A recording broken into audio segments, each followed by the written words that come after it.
الحمد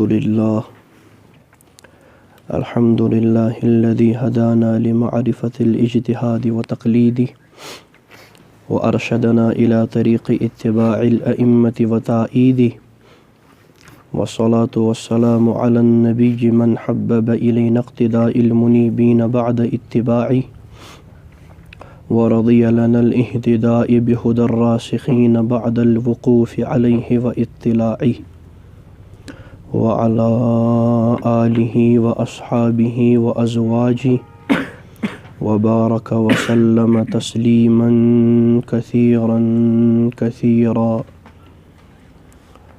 أما بعد، فقد قال الله سبحانه وتعالى في الكلام المجيد والفرقان الحميد: فأعوذ بالله من الشيطان الرجيم، بسم الله الرحمن الرحيم.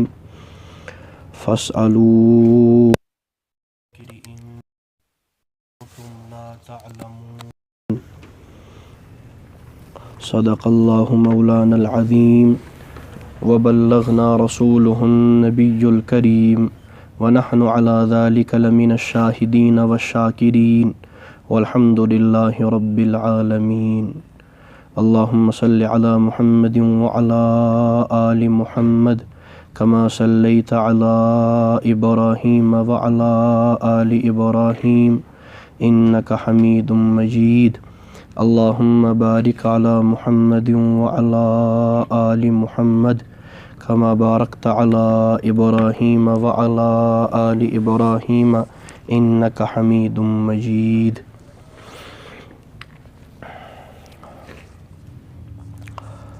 آج دورہ تحقیق المسائل کا پہلا درس،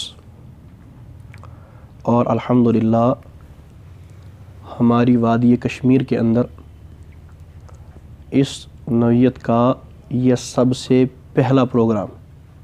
اللہ پاک اسے قبول فرمائے، اللہ پاک اس کو قائم و دائم رکھے.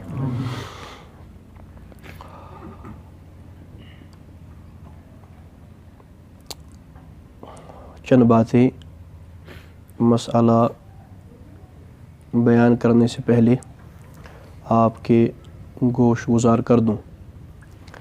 پہلی بات یہ کہ دین اسلام کسی کی خدمات کا محتاج نہیں ہے.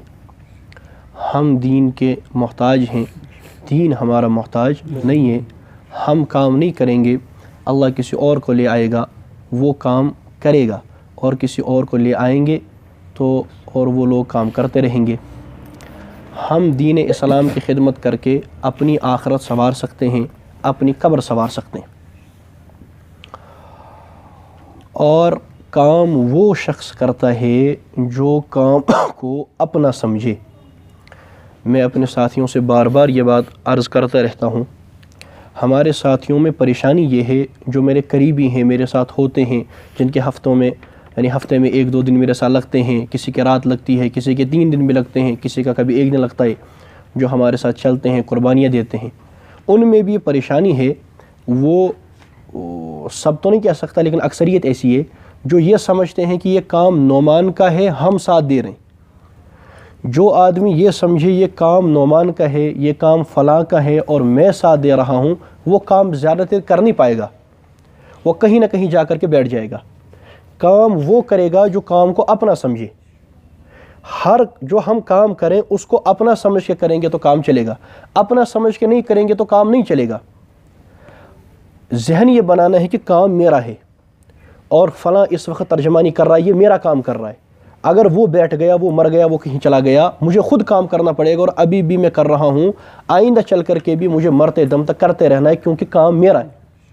اگر میں نے گمان کیا کہ کام تو فلاں صاحب کا ہے، فلاں صاحب کا ہے، میں سمجھوں کام تو حضرت مفتی صاحب کا ہے، یہ کام تو فلاں صاحب کا تھا، وہ تو چلے گئے، اب ہم ان کا کام آگے لے کر کے چلتے، نہیں، میں نہیں چل پاؤں گا. کام یہ سمجھنے کام میرا ہے.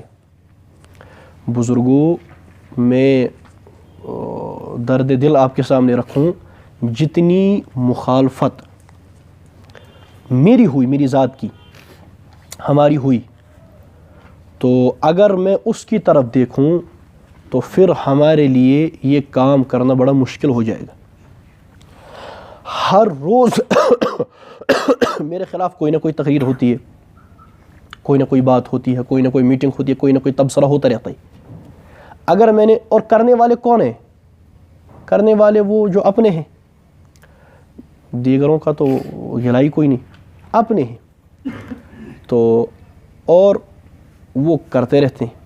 اب اگر ہم ان کی طرف دیکھیں، ان تبصروں کی طرف دیکھیں، ان بیانات کی طرف دیکھیں اور ان کا ہم جواب دینا شروع کر دیں، پھر ہمیں انہی کے ساتھ رہنا ہے، ہمیں اپنا اصل کام نہیں کرنا۔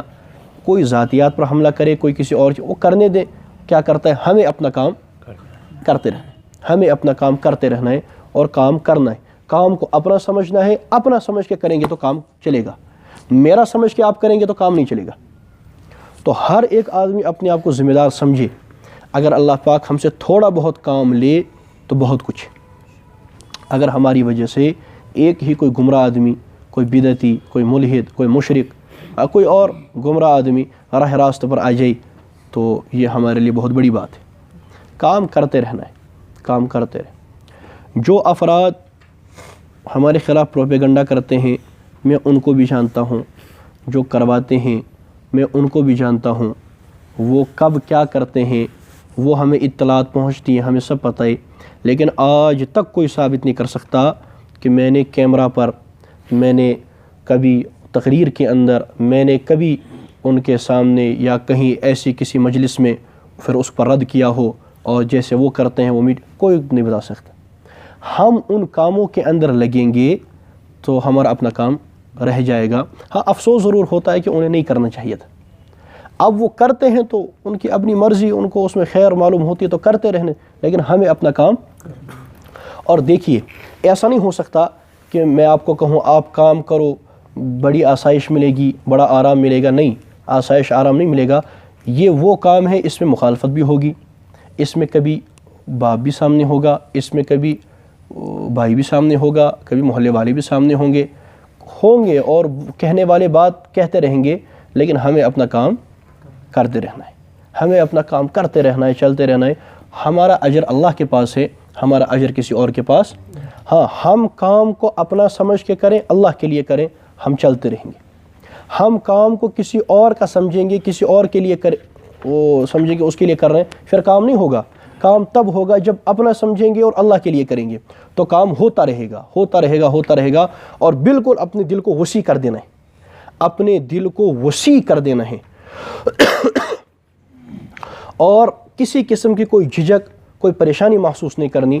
جو بات کرتا ہے سہ جاؤ، ذاتیات پر آتا ہے سہ جاؤ، اللہ کے ہاں آپ کا اجر ملے گا، ٹھیک ہے نا؟ تو بالکل یہ سمجھنا ہے کہ کام ہمارا ہے۔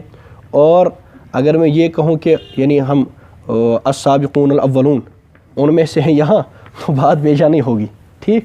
تو اللہ پاک سے استقامت مانگے، اللہ پاک سے مانگے کہ یا اللہ ہم جس لیے یہاں آئے ہیں ہمیں مسائل کا فہم عطا فرما، ہمیں سمجھ عطا فرما، اور ہمیں وہ زبان عطا فرما کہ جس سے ہم دوسروں کو سمجھا سکیں، ٹھیک ہے نا؟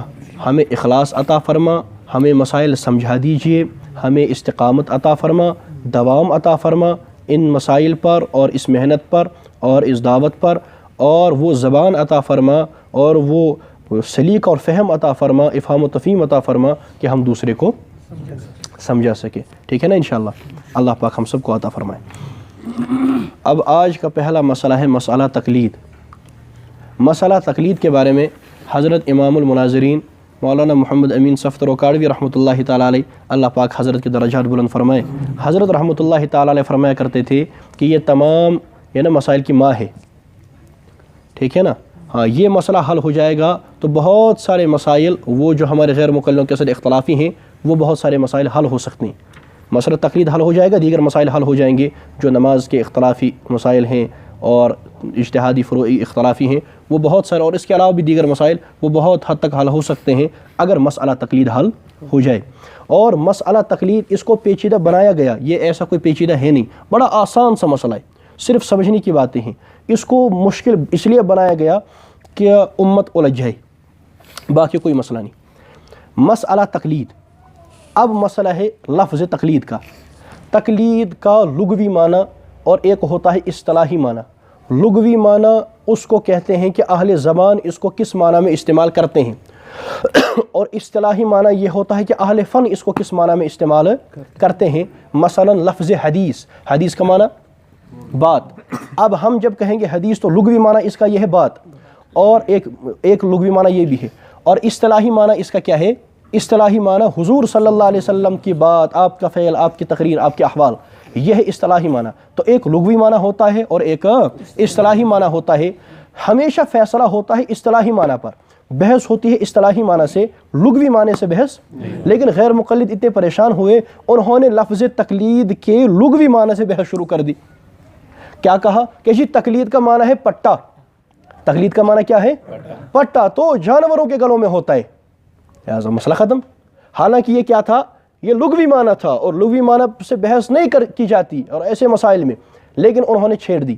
تو اب ہم کہتے ہیں کہ دیکھیے تقلید کا جو لغوی معنی ہے نا وہ صرف پٹا نہیں ہے, تقلید کا لغوی معنی ہار بھی ہے اور پٹا بھی ہے.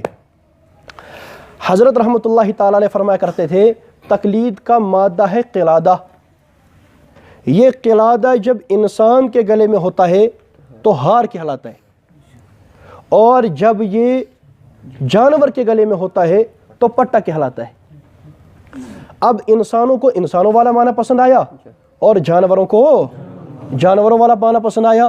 نظر اپنی اپنی, پسند اپنی اپنی. تو ہم تو انسان ہیں, ہم انسانوں والا معنی کرتے ہیں, اور اگر کوئی آدمی جانور ہو, جانور صفت ہو اور ہے بھی, تو وہ جانوروں والا معنی کر لیں, ہمیں اس سے کوئی غرض. لیکن ایک آدمی خود کو کہے انسان اور اس کے بعد کرے معنی جانوروں والا, اس کا علاج مسجد ابو بکر کے اندر نہیں ہے, اس کا علاج وہ بادماری کے اندر ایک بلڈنگ بنی ہوئی ہے اس کے اندر ہے. ٹھیک ہے نا؟ انسان ہو انسانوں والا معنی کرو, اور جانور ہو تو جانوروں والا معنی کرو. اب اس پر ہم نے کچھ دلائل یہاں لکھ دیے ہیں کہ جہاں قلادہ کا معنی ہار آتا ہی. سب سے پہلے دلیل ہم نے لکھی ہے صحیح بخاری اور صحیح مسلم سے.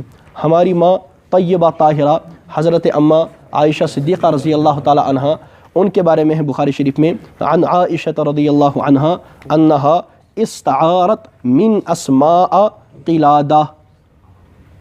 حضرت عائشہ صدیقہ رضی اللہ تعالی عنہا نے حضرت اسماء رضی اللہ تعالی عنہا سے ہار مانگا. تو بخاری شریف کی اس روایت کے اندر کون سا لفظ آیا ہے؟ قلادہ. اور قلادہ کا معنی کیا کرتے ہیں سب یہاں؟ ہار. اب اگر یہ کہیں گے قلادہ کا معنی پٹا ہے, تو کیا معاذ اللہ حضرت عائشہ رضی اللہ تعالی عنہا نے پٹا مانگا تھا؟ معاذ اللہ, اور تو ہار مانگا نا. اور ہار کے لیے کون سا لفظ آیا ہے بخاری مسلم میں؟ اس روایت میں قلادہ کا لفظ آیا ہے. معلوم ہوا قلادہ کا معنی کیا ہے؟ ہار. دوسری روایت مسند احمد کے اندر ہے, حضرت عائشہ صدیقہ رضی اللہ تعالی عنہا وہ فرماتی ہیں ان سلت قلادۃ لی من عنقی فوقعت, کہ ہار میری گردن سے کھسک کر نیچے گر گیا. تو اب اگر غیر مقلدوں والا معنی کریں قلادہ کا معنی بھائی صرف پٹا, تو کیا عائشہ رضی اللہ تعالی عنہا نے معاذ اللہ پٹا پہنا تو جو نیچے گر گیا؟ ہار پہنا تھا نا, اور ہار کے لیے کون سا لفظ آیا ہے؟ قلادہ. یہ دو روایتیں کافی ہیں, اور ایک ہی روایت کافی تھی. اب ہم نے تو دو بتا دی کہ قلادہ کا معنی کیا ہے؟ ہار. لیکن بطور تائید کہ ہم نے تیسری روایت بھی لکھ دی ہے, لیکن یہ یاد رہے کہ یہ ہم نے بطور تائید کے لکھی ہے. ہاں, بطور تائید کے لکھی ہے. اصل کون سی روایات ہیں؟ وہ دو جو ہم نے بتا دی ہیں. بلکہ اصل تو یہ بخاری مسلم کی ہی مان لیں تو وہیں سے مسئلہ حل ہو جاتا ہے. بطور تائید کہ ہم نے تیسری روایت بھی لکھ دی ہے, اس کو آپ ملاحظہ فرمائیں. وہ روایت مشکات شریف کے اندر ہے صفحہ 34 پر, حضرت انس رضی اللہ تعالی عنہ سے کہ نبی کریم صلی اللہ علیہ وسلم نے فرمایا طلب العلم فریضۃ علی کل مسلم ووادع العلم عند غیر اہلہ کمقلد الخنازیر الجوہر واللؤلؤ والذہب. اس کا خلاصہ یہ ہے کہ غیر اہل کے سامنے علم کی بات کرنا ایسا ہے جیسے کہ خنزیر کے سامنے, جیسے کہ لکھا ہے نا یہاں, خنزیر کو ہیرے موتی اور سونے کے ہار پہنانا. خنزیر کو ہیرے موتی اور سونے کے ہار پہنا. اس روایت میں لفظ آیا ہے مقلد. کیا آیا ہے؟ اور یہاں سب اس کا معنی ہار والا ہی کرتے ہیں, یہاں کوئی اس کا معنی پٹا والا. آپ غیر مقلدوں کا ترجمہ کھول لیں مشکات شریف کا, وہ بھی اس کا ترجمہ کیا کرتے ہیں؟ ہار سے ترجمہ کرتے ہیں, وہ بھی پٹے والا ترجمہ. اس حدیث سے تین باتیں پتہ چلیں. کتنی؟ نمبر ایک تقلید کا معنی ہار ہے، تقلید کا معنی۔ دوسری بات پتہ چلی یہ وہ ہار ہے جس میں علم کے لال اور جواہرات ہیں، جس میں علم کے ہار اور جواہرات ہیں، موتی ہیں اور اس میں سونا لگا ہے۔ اور تیسری بات یہ پتہ چلی کہ خنزیروں کو یہ بات سمجھ میں آنے والی نہیں ہے۔ کیا بات پتہ چلی؟ ہے نا، خنزیروں کے سامنے بات رکھنے کا کوئی فائدہ نہیں ہے، لہٰذا اب خنزیروں کو تو ہم نہیں سمجھاتے بلکہ ہم انسانوں کے سامنے بات رکھتے ہیں کہ خنزیروں سے دور رہو۔ ضلع بارہمولہ کے اندر میرا ننیحال ہے، تو ہم بیٹھے ہوئے تھے تو ایک صاحب نے بحث شروع کر دی، تقلید کا معنی پٹا پٹا پٹا کتوں کے گلوں میں ہوتا ہے، کتوں کے گلوں میں ہوتا ہے، جانور وغیرہ بہت۔ تو میں نے اس کا جواب دے دیا، یہ روایتیں پڑھی، تو اس کے بعد میں نے یہ حدیث بھی پڑھ دی، میں نے کہا بطور تائید کے پڑھتا ہوں، پھر میں نے یہ بات بھی کہی، پھر میں نے کہا بھائی تیسری بات یہ پتہ چلی کہ خنزیروں کو یہ بات سمجھ میں آنے والی، تو کھڑا ہو کہا مجھے خنزیر کہتے ہو؟ میں نے کہا ابھی میرے سامنے آپ نے 1400 سال کے مسلمانوں کو کتا کہا، جانور کہا، اس وقت یاد نہیں آیا، اب میں نے حدیث اور آپ نے بغیر دلیل کے کہا، میں نے حدیث سے ثابت کیا تو خنزیر ہے، تو وہ خاموش ہو گیا۔ تو قلادے کا معنی کیا ہے؟ قلادے کا معنی ہار، اور پٹا بھی ہے، لیکن پٹا کس کے لیے؟ جانوروں کے لیے۔ اب جو آدمی جانور صفت ہو، دیکھیے کبھی کسی انسان کا وصف بتانے کے لیے اس کو جانور سے مشابہت دی جاتی ہے، جیسے کوئی آدمی بہادر ہو اس کو شیر کہا جاتا ہے، کوئی آدمی ڈرپوک ہو اس کو گیدڑ کہا جاتا ہے نا، کوئی آدمی بہت موٹا ہو اس کو سانڈ کہا جاتا ہے نا، کوئی آدمی چالاک ہو اس کو لومڑی کہا جاتا ہے نا، کوئی آدمی تیز رفتار ہو اس کو خرگوش کہا جاتا ہے، اور کوئی آدمی بے وقوف غیر مقلد ہو اس کو گدھا کہا جاتا ہے۔ کیا کہتے ہیں؟ گدھا کہتے ہیں۔ تو یہ ان کی صفت ہے غیر مقلدوں، اور جب کہا جاتا ہے غیر مقلد گدھے ہیں، بلکہ میں نے پلوامہ میں تقریر کی، وہاں ایک آدمی نے نعرے دیے، کہا غیر مقلدوں کو گدھا کہنا گدھے کی توہین ہے۔ ضلع پلوامہ میں ایک نے کہا غیر مقلدوں کو گدھا کہنا کیوں؟ حقیقت ہے گدھے کو اللہ نے عقل دی ہی نہیں، ان کو دی تھی انہوں نے استعمال ہی نہیں کی۔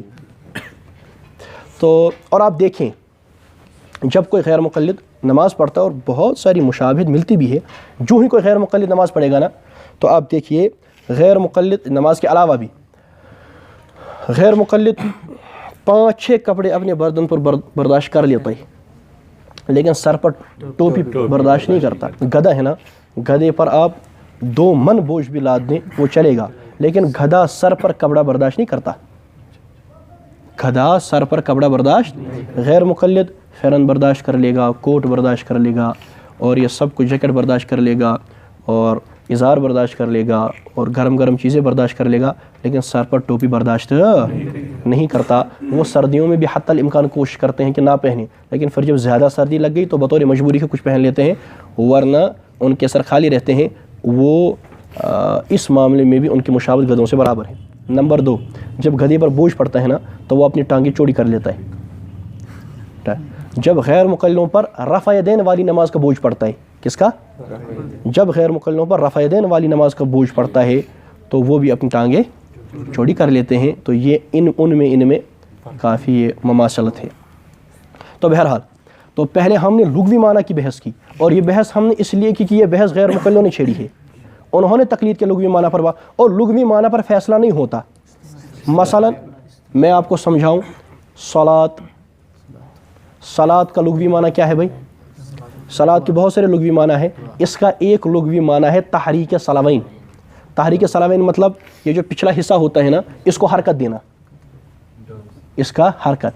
حضرت ایک مرتبہ حضرت قاضی احسان احمد شجاع آبادی رحمۃ اللہ علیہ ٹرین میں جا رہے تھے، حضرت رحمۃ اللہ علیہ واقعہ سناتے ہیں۔ ایک غیر مقلد تھا، اس نے کہا بھائی تقلید کا یہ لغوی معنی، اس پہ بحث شروع کر دی۔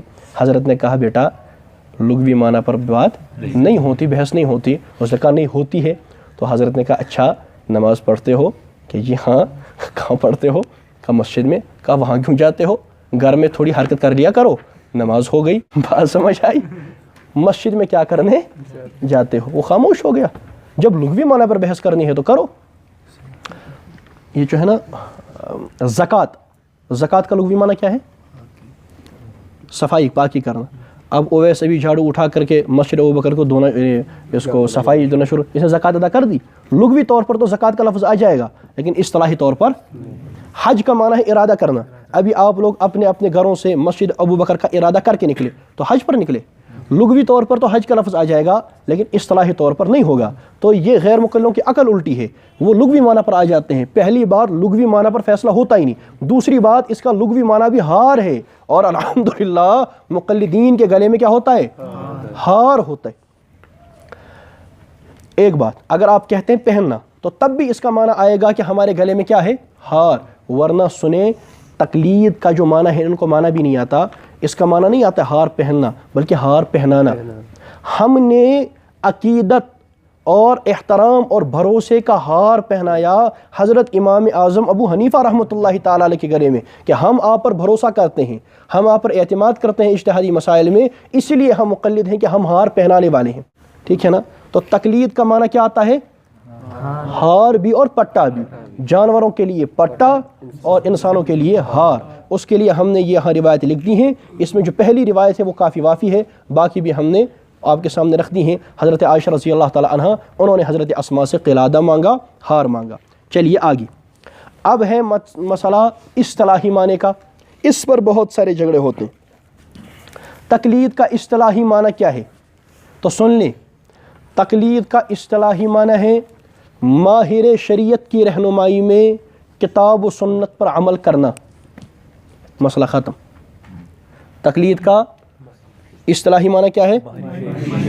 ماہر شریعت کی رہنمائی میں کتاب و سنت پر عمل کرنا. اور اب غیر مقلد اس کا انکار کریں وہ اس قابل رہے ہی نہیں. بتائیں کیوں؟ کچھ وقت پہلے مڑوہ کے اندر بحث ہوئی تھی اس عادل سلفی صاحب کی اور ہمارے حضرت مولانا بلال صاحب کی آئی تھی. اس کے اندر عادل صاحب نے ایک بات کہی تھی اور ہمارے پاس ویڈیو موجود ہے. اس نے کہا تھا تقلید کی وہ تعریف چلے گی جو علماء احناف کریں. کیا کہا تھا؟ چونکہ مولانا بلال صاحب نے یہ تعریف کی تھی، لیکن اس وقت مولانا بلال یعنی مفہوم یہی تھا اس کا، اس وقت مولانا بلال صاحب کے ذہن میں حوالہ نہیں تھا. تو اس نے اس کا فائدہ اٹھاتے ہوئے کیا کیا؟ کہا تقلید کی تعریف چلے گی لیکن جو آپ کریں گے وہ نہیں، جو آپ کے علماء نے کی ہوگی وہ چلے گی. کیا کہا؟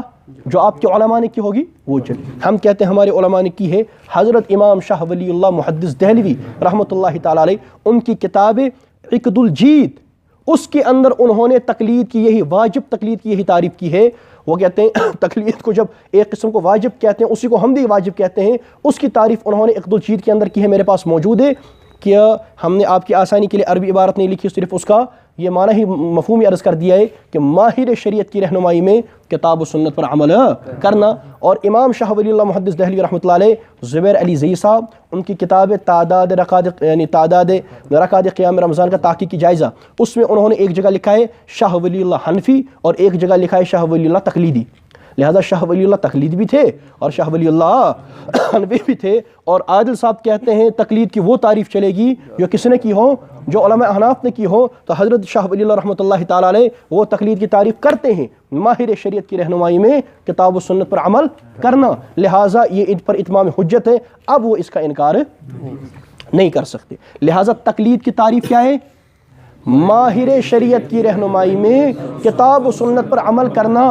اور ہم چونکہ یہاں غیر مجتہد بیٹھے ہیں، ابھی آگے تفصیل آئے گی، تو ہم حضرت امام اعظم ابو حنیفہ رحمۃ اللہ تعالیٰ علیہ جن کا ماہر شریعت ہونا امت کے اجماع سے ثابت ہے، امام صاحب کا مجتہد ہونا اس پر امت کا اجماع ہے، امت کے اجماع سے امام صاحب کا مجتہد یعنی ماہر شریعت ہونا ثابت ہے. تو ہم امام صاحب کی رہنمائی میں کتاب و سنت پر عمل کرتے ہیں، کتاب و سنت پر عمل کرتے ہیں، اسی کا نام تقلید ہے. مسئلہ ختم. اب اگر غیر مقلد پوچھے تقلید کا لغوی معنی کیا ہے تو کیا کہیں گے؟ تقلید کا اصطلاحی معنی کیا ہے؟ ماہر شریعت کی رہنمائی میں کتاب و سنت پر عمل کرنا. پھر اگر کوئی غیر مقلد کہے آپ کی فلاں کتاب کے اندر یوں لکھا ہے، فلاں کتاب کے اندر یوں لکھا ہے، اس کا میں آسان سا نسخہ بتا دیتا ہوں.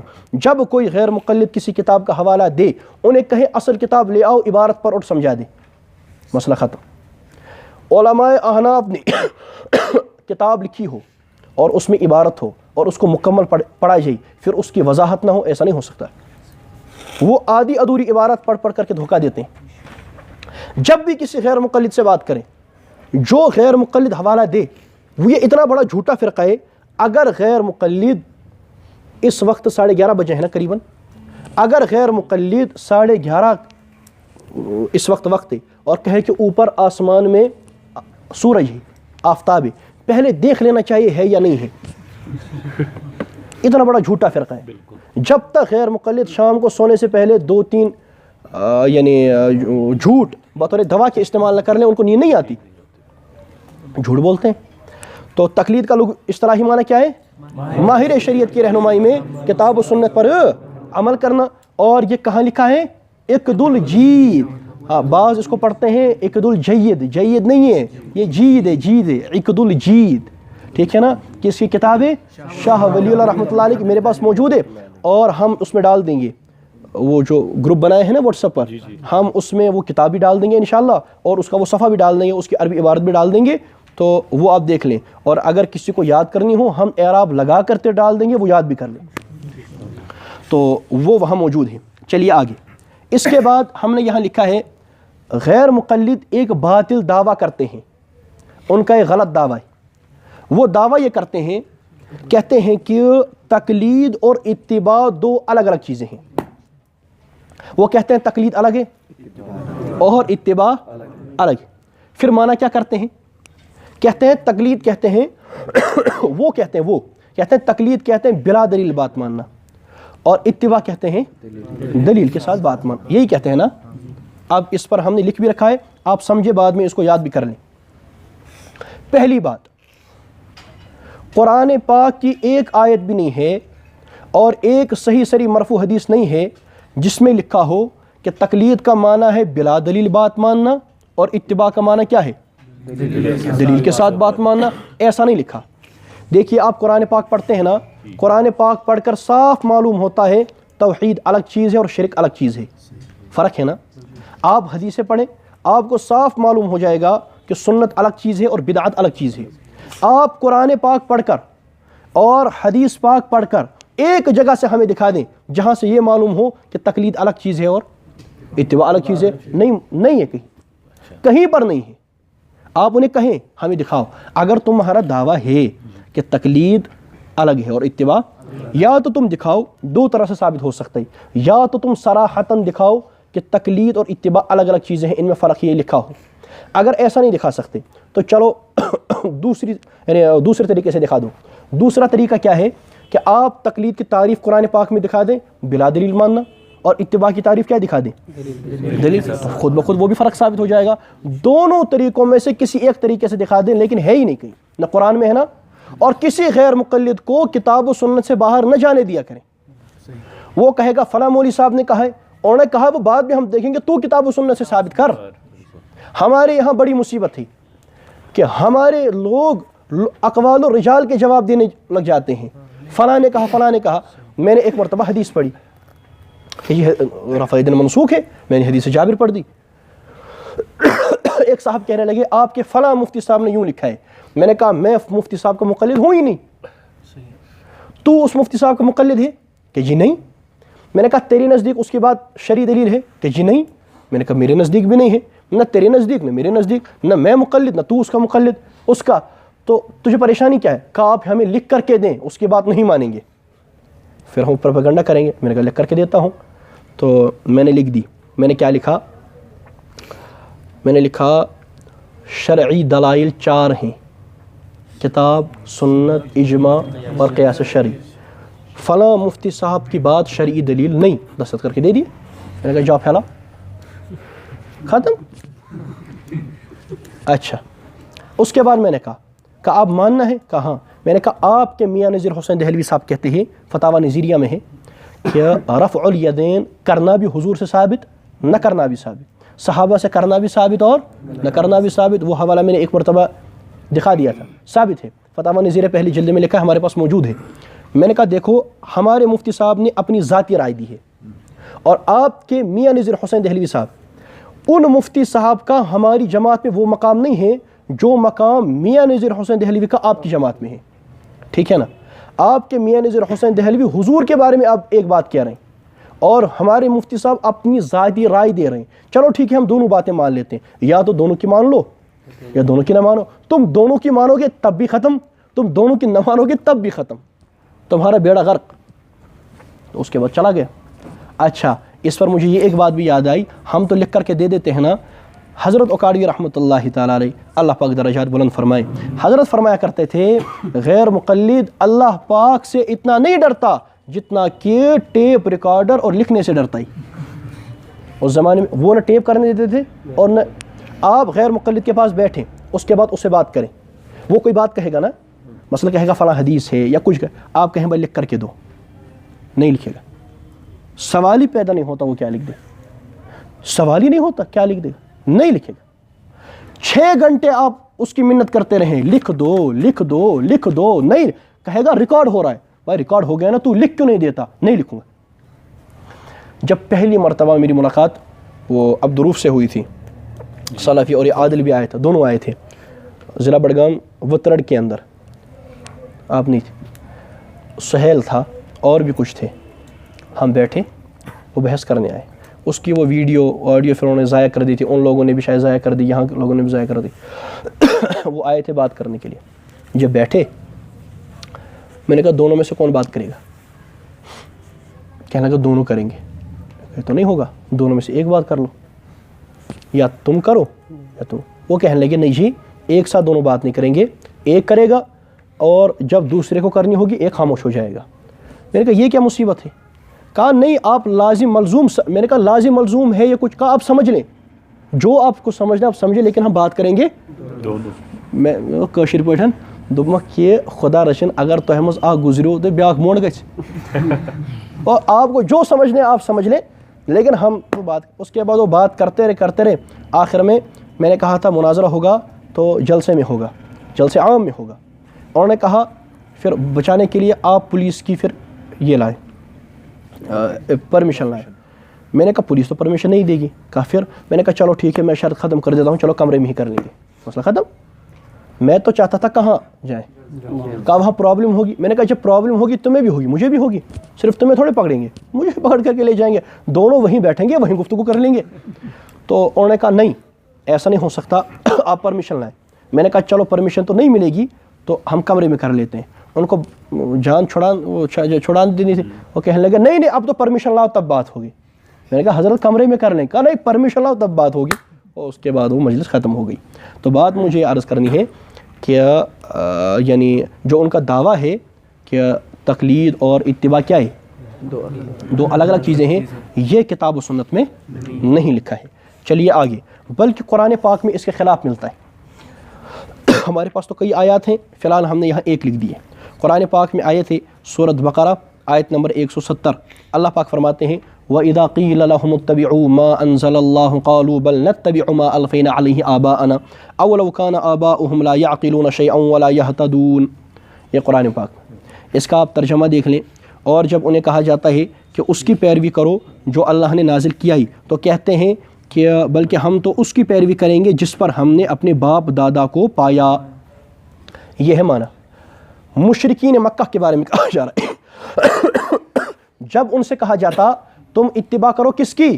جو اللہ نے نازل کیا، وہ کیا کہتے؟ بل نتبع ما الفینا علیہ آباءنا، ہم اس کی اتباع کرتے ہیں جس پر ہم نے اپنے آبا اجداد کو پایا. تو وہ جو ان کے آبا اجداد تھے مسلمان تھے کافر تھے؟ وہ تو کافر تھے نا. اور جو ان کے آبا اجداد تھے وہ قرآن پاک کے مطابق تھے، قرآن پاک کے خلاف تھے. قرآن پاک کے خلاف وہ بلا دلیل تھے، با دلیل تھے، خلاف دلیل تھے. وہ خلاف دلیل تھے. ایک ہوتا ہے کسی بات کا با دلیل ہونا، ایک ہوتا ہے کسی بات کا بلا دلیل ہونا، اور ایک ہوتا ہے کسی بات کا خلاف دلیل ہونا. یہ تو اونچی چیز ہے اور بدترین چیز ہے، خلاف دلیل ہے بات. تو قرآن پاک کے خلاف ان کے آبا اجداد تھے، اور خلاف دلیل ہونے پر قرآن پاک لفظ اتباع استعمال کر رہا ہے. بل نتبع ما الفینا علیہ آباءنا. میری بات سمجھ آئی؟ خلاف دلیل چلنے کے لیے قرآن پاک کون سا لفظ استعمال کرتا ہے؟ نتبع. ہم اتباع کرتے ہیں، ہم پیروی کرتے ہیں. پیروی یہاں ترجمہ کیا گیا ہے اتباع کا. تو قرآن کہتا ہے بل نتبع ما الفینا علیہ آباءنا. تو اتباع کا لفظ استعمال کیا گیا ہے خلاف دلیل چلنے پر. غیر مقلد کیا کہتے ہیں؟ اتباع کہتے ہیں با دلیل. قرآن کہتا ہے اتباع کہتا ہے خلاف دلیل. ٹھیک ہے نا؟ لیکن ہم اس کا بھی انکار نہیں کرتے. اتباع کا لفظ عام ہے. اگر کوئی آدمی با دلیل چلے وہ بھی اتباع, کوئی آدمی بلا دلیل کسی کی بات مانے وہ بھی اتباع, اور کوئی آدمی کسی کی بات خلاف دلیل مانے وہ بھی اتباع. لیکن وہ اتباع محمود ہے, یہ اتباع مذموم ہے. وہ اچھی اتباع ہے, یہ بری اتباع ہے, لیکن ہے تو سب اتباع. تو یہ جو غیر مقلد کہتے ہیں کہ اتباع کہتے ہیں صرف دلیل کے ساتھ صرف دلیل کے ساتھ بات ماننا اتباع, اور تقلید بغیر, یہ جھوٹ ہے, یہ قرآن پاک کے خلاف ہے. اس پر میرا مناظرہ ہوا جامعہ مسجد تاتکیش بتناؤ, جامعہ مسجد کے سامنے جو فلائی اوور ہے آگے چل کر کے جو بائیں طرف سے غیر مقلدوں کی مسجد آتی ہے, روشن گر مسجد, ہاں غالب, بہت سال پہلے وہاں بات ہوئی تھی ان کی مسجد میں, 3 گھنٹہ مناظرہ ہوا اس مسئلے پر. میں نے آیت کھول کر کے نکالی, میں نے کہا یہ دیکھ, شاید ابھی زندہ ہوگا وہاں, ان سے پوچھ لیں. میں نے کہا یہ دیکھ, یہ کیا لکھا ہے؟ میں نے کہا یہ کیا لکھا ہے؟ تو اس نے آیت پڑھی, اس کے بعد تسلیم کیا آپ کی بات ٹھیک, ہم غلط کہتے ہیں. تقلید مطلق پر مناظرہ تھا, 3 گھنٹہ بات ہوئی. ایک وہاں کے ساتھی تھے, اس زمانے میں یہ سب کچھ تھا نہیں, تو اس کی آڈیو اس کے پاس تھی, کیا پتا اس کے بعد ضائع ہوئی. اس نے مجھے لکھ کر کے دیا, اگر میں ابھی کاغذات میں ڈھونڈوں کیا پتا کہیں سے نکل جائے نہ نکلے, تو اب تو مکان شہید ہو گیا, تو کیا پتا کاغذات میں ملے نہ ملے. تو لیکن انہوں نے مجھے لکھ کر کے دیا تھا, اس کے میں نے فوٹو اسٹیٹ کر کے رکھے تھے. اس نے مجھے لکھ کر کے دیا کہ تقلید مطلق واجب ہے, غیر مجتہد پر مجتہد کی تقلید مطلق واجب ہے, مانا. اور یہ بھی مانا کہ ہم یہ جو کہتے ہیں تقلید اور اتباع الگ الگ ہے, یہ غلط ہے, یہ بھی مانا. اس کے بعد میں نے کہا تقلید شخصی پر گفتگو کر لیتے ہیں. تو وہ جو بات کرنے والا اس نے کہا جی اس پر نہیں کریں گے. دوسرا کہتا ہے اس پر بھی کر لو, بھائی تو کر لے. تو اس نے کہا میں تو نہیں کر سکتا, کہا پھر میری بھی تیاری نہیں ہے. تو تقلید شخصی پر کہا ہماری تیاری نہیں, ہم گفتگو نہیں کریں گے, آئندہ کبھی کریں گے. پھر وہ آئندہ آیا نہیں. اور تقلید مطلق پر لکھ کر کے مجھے دیا کہ تقلید واجب ہے, مجھے لکھ کر کے دیا. اور تقلید اور اتباع یہ جو اس میں فرق بیان کرتے ہیں, اس میں بھی انہوں نے مانا تھا کہ ہم غلط. میں نے یہی آیت پڑھی تھی, وَإِذَا قِيلَ لَهُمُ اتَّبِعُوا مَا أَنزَلَ اللَّهُ قَالُوا بَلْ نَتَّبِعُ مَا أَلْفَيْنَا عَلَيْهِ آبَاءَنَا. اور اسی طریقے سے وہ ایک بحث ایک مرتبہ چل رہی تھی, اور ایک عالم صاحب بیٹھے تھے. تو وہ سامنے جو غیر مقلد تھا وہ یہ کہتا تھا کہ میں متبع ہوں. کیا ہوں؟ میں متبع ہوں, میں مقلد نہیں ہوں, میں متبع ہوں. بس بات پر میں مقلد نہیں ہوں, میں نے کہا حضرت ذرا سائڈ کر لیں. وہ ادھر چلا گیا, میں آگے. میں نے کہا کیا کہتے ہو؟ کہا میں متبع ہوں. میں نے کہا ابو جہل بھی کہتا تھا بل نتبع, کہتا تھا نہیں کہتا تھا. ابو جہل نے کبھی نہیں کہا بل نقلد, بل اقلد, اور جب بہت سارے ہوتے تو بل نقلد. ابو جہل نے اور مشرکین مکہ نے کبھی نہیں کہا کہ ہم مقلد ہیں. مسلمان کہتے ہیں کہ ہم مقلد ہیں, ہاں وہ کہتے تھے کہ ہم متبع ہیں, اور غیر مقلد جو اہل سنت سے خارج ہیں وہ یہ کہتے ہیں کہ ہم متبع ہیں. تو اس میں مشرکین مکہ, ابو جہل اور یہ ایک ہی صف میں کھڑے, وہ بھی کہتے ہیں ہم متبع ہیں, اور یہ بھی کیا کہتے ہیں. قرآن کہتا ہے مشرکین مکہ کے بارے میں بل نتبع, اور غیر مقلد بھی کیا کہتے ہیں کہ بل نتبع, ہم تو اتباع کرتے ہیں. تو اتباع میں دونوں ایک ہیں. اور دوسری بات جو میں نے پہلے بتائی تھی کہ تقلید اور اتباع الگ الگ چیزیں ہیں, یہ کتاب و سنت سے ثابت نہیں ہے, اور قرآن پاک میں اس کے خلاف ملتا ہے. پھر میں نے تیسری بات اس میں لکھی ہے, وہ یہ جب غیر مقلدوں کو تقلید کے خلاف بیان بیازی کرنی ہوتی ہے, رسالہ لکھنا ہوتا ہے, وہ آیتیں لکھتے ہیں جن میں اطاعت یا اتباع کا لفظ ہوتا ہے. کیا ہوتا ہے؟ حالانکہ وہ اس مجتہد کی تقلید پر وہ آیتیں اس کے بارے میں نہیں ہیں, لیکن وہ فٹ کرتے ہیں. مجتہد کی تقلید کے بارے میں وہ کفار والی آیتیں کیا کرتے ہیں, کفار والی آیتیں مسلمانوں پر فٹ کرتے ہیں. لیکن جب وہ آیتیں مسلمانوں پر فٹ کرتے ہیں تو اس میں کون سا لفظ ہوتا ہے؟ اتباع اور اطاعت کا. اتباع اور اطاعت کا لفظ ہوتا ہے. اگر غیر مقلدوں سے پوچھتے ہیں کہ بابا اگر اتباع اور اطاعت الگ ہے اور تقلید کیا ہے الگ ہے, اتباع اطاعت ایک طرف, تقلید ایک طرف, پھر تم وہ آیتیں تقلید پر کیسے فٹ کرتے ہو جن میں اتباع اور اطاعت کا لفظ ہے؟ بات سمجھ آئی؟ یعنی جب ہم پیش کریں گے نا, وہ کہیں گے اس میں اطاعت کا لفظ ہے, یہ تقلید نہیں ہے. اور جب وہ آیتیں پیش کریں گے تقلید کے خلاف, اس میں اطاعت کا لفظ ہوگا. تو اب یہ اس کے خلاف کیسے پیش ہوگی؟ کہتا ہے سمجھ میں. ہاں, تو غیر مقلد جب تقلید کے خلاف آیتیں پیش کریں گے, حالانکہ بے محل وہ ہوتی ہیں کسی اور کے بارے میں, فٹ کرتے ہیں کس کے بارے میں؟ مجتہد کی تقلید کے بارے میں. لیکن اس میں بھی ہوتا ہے اتباع اور اطاعت کا لفظ ہوتا ہے, اس میں بھی تقلید کا لفظ نہیں ہوتا. ایک طرف سے کہتے ہو اتباع تقلید الگ, اور ایک طرف سے اتباع اور اطاعت کی آیتیں کس پر فٹ کرتے ہو؟ تقلید پر. تو یہ 3 باتیں اس کے جواب میں سمجھ آئیں. پہلی بات، کتاب و سنت میں کہیں نہیں لکھا ہے، کیا نہیں لکھا ہے کہ تقلید اور اتباع الگ الگ ہے، نہ ان کی تعریفات کہیں ایسی لکھی ہیں جیسی غیر مقلد بتاتے ہیں۔ دوسری بات، قرآن پاک میں غیر مقلدوں کے دعوے کے خلاف ملتا ہے۔ کیا خلاف ملتا ہے؟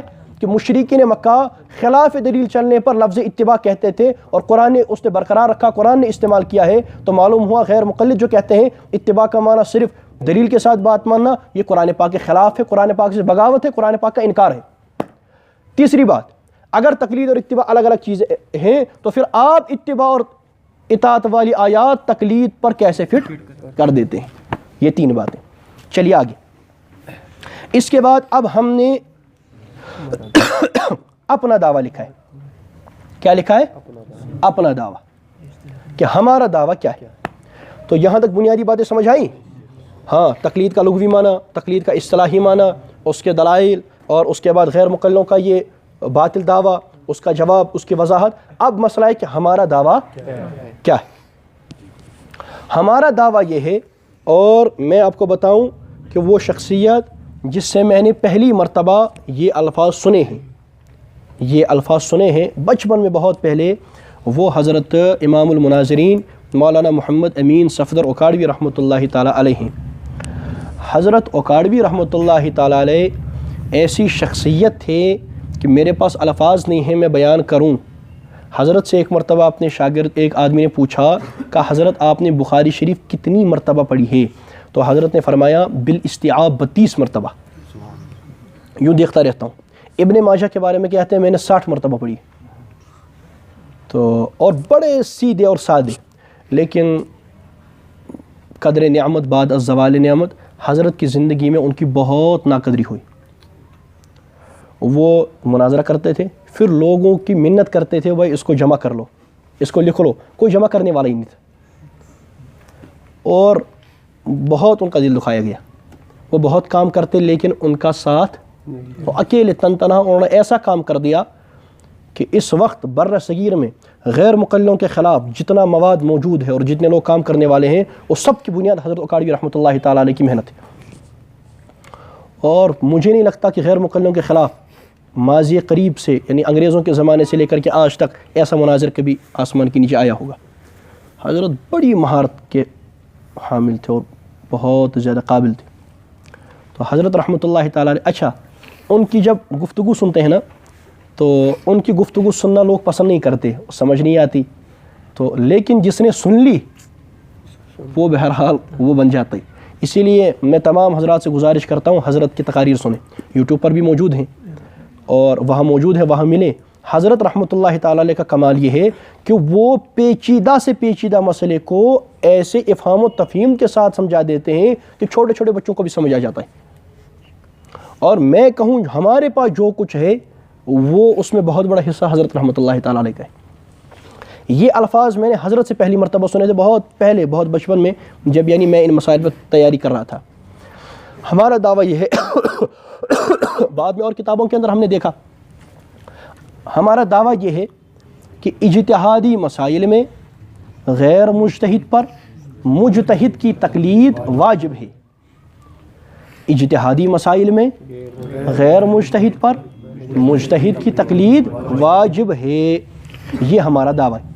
اب اس میں 3 لفظ آ گئے، ایک آیا اجتہادی مسائل، اور دوسرا آیا غیر مجتہد، اور تیسرا آیا مجتہد۔ ان 3 لفظوں کو سمجھنا ہے، مسئلہ تقلید آپ پر کھل جائے گا، اور انشاءاللہ ایسا کھلے گا کہ آپ بغیر کسی دلیل کے سنیں، حالانکہ دلائل موجود ہیں، لیکن اگر یہ 3 لفظ کسی آدمی پر کھل جائیں، وہ ایسا اس کو شرح صدر ہو جاتا ہے کہ بغیر دلیل کے وہ 100% کہہ دیتا ہے کہ یہ دعویٰ درست ہے۔ صرف ان 3 لفظوں کو سمجھنا ہے، باقی یعنی اس کی فروعات ہیں، اصل جو مقصد ہے اور جو بنیاد ہے وہ یہ ہے۔ 3 لفظ آئے، اجتہادی مسائل، مجتہد اور غیر مجتہد، ٹھیک ہے نا؟ اب پہلی بات، اجتہادی مسائل کن مسائل کو کہا جاتا ہے؟ ہم نے اس میں جو الفاظ لکھے ہیں نا، یہ ہم نے معیار دیکھ کر اور ایسے الفاظ لکھے ہیں کہ جو ہر آدمی کو سمجھ آئے، جس کو عوام سمجھ سکے۔ میں نے حتی الامکان کوشش کی، بلکہ میں آپ کو بتاؤں جب میں مضمون لکھ رہا تھا، میں نے خود لکھا، جب میں مضمون لکھ رہا تھا تو میں نے بالاختصار چاہا کہ مختصر سا مضمون لکھ دوں جو آپ حضرات میں تقسیم ہو سکے، بعد میں آپ یاد کریں. تو وہ تقریباً 5 کی 6 صفحات کا بنا، یعنی ایسے 5 کی 6 صفحات. پھر مختصر کرتے کرتے کرتے کرتے کرتے تو تقریباً وہ 3-3.5 صفحات رہ گئے. پھر اس پر مختصر کرتے کرتے کرتے کرتے پھر یہ 2 صفحے رہ گئے، ایک اس طرف ایک اس طرف، یہ 2 صفحے رہ گئے. تو اس میں نے حتی الامکان کوشش کی ہے وہ زبان استعمال کروں. مثلا یہاں بہت سارے جاننے والے بھی ہوں گے جو مشکل الفاظ سمجھ لیں، لیکن بہت سارے وہ ہوں گے جو مشکل الفاظ. ہاں، ہمارا مقصد یہ ہے کہ ہمیں مسئلے کو سمجھانا ہے. میں نے پہلے عرض کر دیا تھا نا، ہمارا مقصد یہ ہے کہ مسئلے کو سمجھا دینا ہے. تو اجتہادی مسائل ان مسائل کو کہا جاتا ہے جن مسائل کا فیصلہ صراحتاً کتاب و سنت کے اندر موجود نہ ہو. اجتہادی مسائل ان مسائل کو کہا جاتا ہے جن مسائل کا فیصلہ صراحتاً کتاب و سنت کے اندر موجود نہ ہو. مثلا کوئی مسئلہ ہے وہ حدیث میں لکھا ہے، لیکن ایک حدیث ایک بات بتاتی ہے اور دوسری حدیث دوسری بات بتا دیتی ہے. ٹکراؤ ہوا نہیں ہوا. اب ایک اور حدیث ہمیں مل جاتی ہے جس میں ان دونوں کا فیصلہ کر دیا گیا ہے. تو اب یہ اجتہادی مسئلہ نہیں رہا کیونکہ خود حدیث میں فیصلہ آ گیا. مثلا ہمیں حدیث ملی، نبی کریم علیہ الصلاۃ والسلام نے فرمایا میں نے تمہیں قبروں کی زیارت سے منع کیا تھا، اب اجازت دیتا ہوں. حدیث صحیح ہے.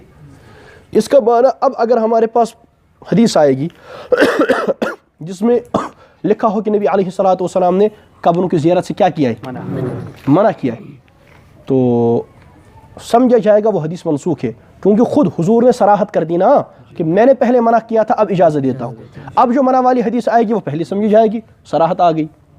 لیکن اتنی بات میں یہاں کہہ دوں کہ قبروں کی زیارت کا حکم اس لیے دیا گیا ہے کہ موت آخرت یاد آئے.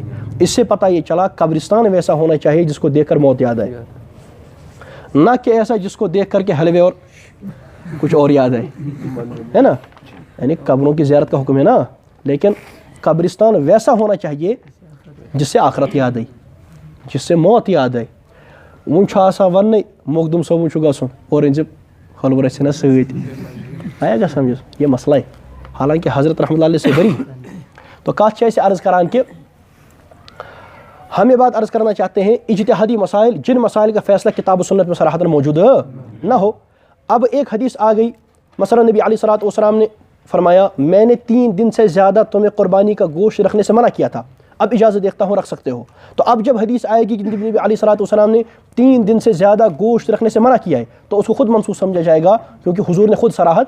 لیکن بہت سارے مقامات وہ بھی ہیں جہاں ایک حدیث ایک بات کہتی ہے، دوسری حدیث دوسری بات کہتی ہے، اور حدیث پہ فیصلہ نہیں ہے کہ اس پر عمل کرنا ہے یا وہ ناسخ ہے یا یہ ناسخ ہے، وہ منسوخ ہے یہ منسوخ ہے، یہ نہیں ہوتا. میں ایک مثال دیتا ہوں. مسلم شریف جلد اول صفحہ 156 کے اوپر روایت ہے کہ وہ آگے تک پھر صفحہ 157 تک پھر وہ آگے والی روایات جاتی ہیں. نبی کریم علیہ الصلاۃ والسلام نے فرمایا الوضوء مما مست النار، کہ یعنی اس کا معنی یہ ہے کہ آگ پر پکی ہوئی چیز کھانے سے وضو ٹوٹ جاتا ہے. اس کا مفہوم یہی ہے، ٹھیک ہے نا. آگے حدیث ہے حضرت عبداللہ ابن عباس رضی اللہ عنہ سے ان رسول اللہ صلی اللہ علیہ وسلم اکل کتف شاۃ ثم صلی ولم یتوضأ، کہ نبی کریم علیہ الصلاۃ والسلام نے ایک بکری کا مونڈا کھایا، بوٹی کھائی، پھر بغیر وضو کیے ہوئے نماز پڑھی. یعنی حضور علیہ السلام کا وضو تو پہلے سے تھا نا، حضور علیہ السلام نے نیا وضو. اس کا معنی یہ ہے کہ وہ بوٹی کھانے سے وضو ٹوٹا نہیں، اور اس حدیث میں کیا ہے ٹوٹا، اس حدیث میں کیا ہے. تو یہ ہے اجتہادی مسئلہ ٹکراؤ، اس کو کہتے ہیں یہ متعارض ہے. کیا ہے؟ ان میں تعارض ہے. تعارض کا معنی ٹکراؤ، ان میں تعارض ہے تو یہ اجتہادی مسئلہ ہے. اب اگر حضور نے خود اس کا فیصلہ فرما دیا ہو تو پھر تو منصوص مسئلہ ہے نا، پھر یہ اجتہادی. اور اگر حضور سے یا اللہ پاک سے صراحتاً فیصلہ نہ ہو پھر کیا ہے؟ پھر اجتہادی مسئلہ ہے. دوسری قسم اجتہادی مسائل کی، ایک عبارت قرآن پاک میں لکھی ہے، ایک حدیث میں کوئی مسئلہ لکھا ہے، لیکن اس میں ایک معنی بھی نکلتا ہے اور دوسرا معنی بھی نکلتا ہے، معنی کا احتمال ہے، اور معنی کا تعین کتاب و سنت میں موجود نہیں۔ مثلاً قرآن پاک میں ہے وہ عورتوں کو چھونے سے وضو ٹوٹ جاتا ہے، او لامستم النساء۔ اب یہ چھونے سے کیا مراد؟ چھونے سے یہ مس کرنا اور فزیکل ٹچ مراد ہے یا اسے صحبت کرنا مراد ہے؟ اس میں دونوں معنی اختلاف ہے امت میں۔ ہمارے یہاں حنفیہ کے ہیں اس کا معنی یہ ہے صحبت کرنا، ٹچ کرنے سے وضو نہیں ٹوٹے گا، اور امام شافعی رحمۃ اللہ علیہ کے یہاں مسئلہ یہ ہے کہ ٹچ کرنے سے وضو ٹوٹ جائے گا۔ تو یہ ہے محتملات میں سے، یعنی محتمل اس میں دونوں معنی کا کیا ہے؟ احتمال اس میں دونوں معنی کا ہے، اور ایک معنی کا تعین صراحتاً موجود کتاب و سنت سے نہیں ہے، اس لیے کہ مسئلہ کیا ہے؟ اجتہادی۔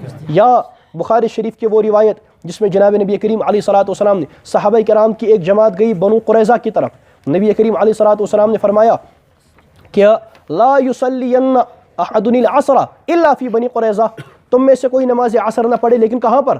بنی قریظہ میں پڑھے، ٹھیک ہے نا۔ اب جب صحابہ کرام چلے، راستے میں پہنچے، عصر کا وقت آ گیا، اختلاف ہو گیا، بخاری میں روایت ہے، بعض نے کہا لا نصلی، بعض نے کہا بل نصلی، بعض نے کہا ہم پڑھیں گے، بعض نے کہا ہم۔ اب جن حضرات نے کہا ہم نہیں پڑھیں گے، انہوں نے کیوں کہا ہم نہیں پڑھیں گے؟ انہوں نے یہ سمجھا کہ حضور نے فرمایا نماز عصر کہاں پڑھنا، اب یہ ادا ہو یا قضا ہو ہم تو وہی پڑھیں گے۔ اور جن افراد نے کہا ہم یہاں پڑھیں گے، انہوں نے سمجھا کہ اصل میں اس کا مقصد یہ تھا کہ عصر تک بنی قریظہ پہنچ جانا۔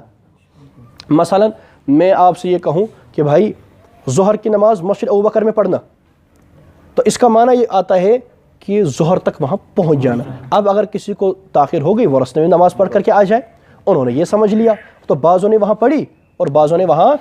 جب واپس آئے حضور علیہ الصلوۃ والسلام نے کسی کو بھی ملامت نہیں فرمائی، کیونکہ احتمال تھا۔ اچھا، کمال کی بات حافظ ابن قیم نے لکھا ہے، جس کو غیر مقلد امام کہتے ہیں، ابن تیمیہ کے شاگرد ہیں، یہ وہی ہیں جو ابن تیمیہ صاحب کی کرامات بیان کرتے ہیں۔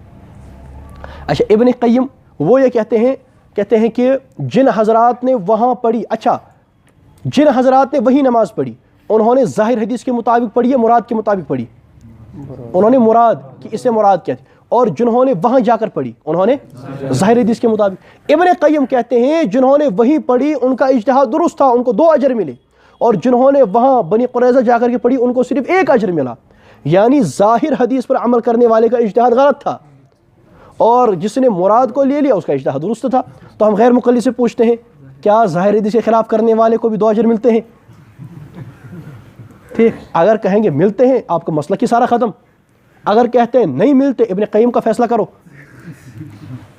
بہرحال تو محتملات کا معنی کیا ہے کہ جن مسائل میں احتمال ہو وہاں کا معنی بھی اور ایک کسی معنی کا تعین نہ ہو۔ چلیے آگے، تیسری قسم ہے ایک غیر متعینۃ الاحکام، یعنی قرآن پاک میں ایک چیز کا حکم دیا گیا ہے، اب یہ فرض ہے، واجب ہے، سنت ہے، کیا ہے؟ ٹھیک ہے نا۔ مثلا سورۃ جمعہ آپ کو پتہ ہوگا، اس میں اللہ پاک فرماتے ہیں یا ایھا الذین آمنوا اذا نودی للصلاۃ من یوم الجمعۃ فاسعوا الی ذکر اللہ۔ تو اب اس میں حکم دیا جا رہا ہے جمعہ کے لیے جاؤ، ہے نا حکم، جمعہ پڑھنے کے لیے جاؤ، اللہ کے ذکر کے لیے جاؤ، جمعہ مراد ہے، خطبہ۔ اگلی آیت میں قرآن کہتا ہے فَإِذَا قُضِيَتِ الصَّلَاةُ فَانْتَشِرُوا فِي الْأَرْضِ، جب نماز ختم کرو تو زمین کے اندر پھیل جاؤ، ہے نا، رزق زمین کے اندر پھیل جاؤ۔ پہلی آیت میں کیا حکم دیا ہے؟ جمعہ کے۔ اگلی آیت میں کیا حکم دیا؟ نماز کے بعد پھیل جاؤ، یعنی اس سے مفسرین یہ بیان کرتے ہیں نا کہ رزق تلاش کرو۔ جمعہ کے لیے بھی حکم اور جمعہ کے بعد رزق تلاش کرنے کے لیے بھی حکم، ٹھیک ہے نا۔ تو جمعہ پڑھنا تو ہم پر لازم ہے، کیا جمعہ نماز کے بعد تجارت کرنا بھی لازم ہے؟ جی نہیں، کوئی نہیں کہتا۔ ایک دکاندار ہے وہ جمعہ کے بعد سو جائے تو کیا فاسق ہو جائے گا؟ قرآن تو حکم دے رہا ہے کرو، ہے نا۔ تو اب اسی کو کہتے ہیں غیر متعینۃ الاحکام۔ پہلی آیت میں بھی حکم ہے اور دوسری آیت میں بھی فقہاء نے حکم لگایا کہ پہلی آیت میں جو حکم ہے وہ وجوب کے لیے ہے، اور دوسری آیت میں جو حکم ہے وہ اباحت کے لیے ہے، یعنی کر سکتے ہو جاؤ کرو۔ اسی کو کہتے ہیں غیر متعینۃ الاحکام، کہ قرآن نے ایک چیز تو بتا دی لیکن اس کا حکم واضح کہ فرض ہے، واجب ہے، سنت ہے، مستحب ہے، کیا ہے، حکم کرتے ہیں فقہاء بیان، حکم کتاب و سنت کے اندر صراحتاً نہیں ہوتا. مثلا قرآن پاک میں ہے یا ایھا الذین آمنوا اذا تداینتم بدین الی اجل مسمى فاکتبوہ. یہ قرآن پاک کی سب سے بڑی آیت ہے. اے ایمان والو جب، اتنی نہیں ہے آگے بھی ہے، اے ایمان والو جب تم یعنی وہ کاروبار وغیرہ کرو تو وہ حساب لکھ لیا کرو، یہ حکم ہے. فاکتبوہ.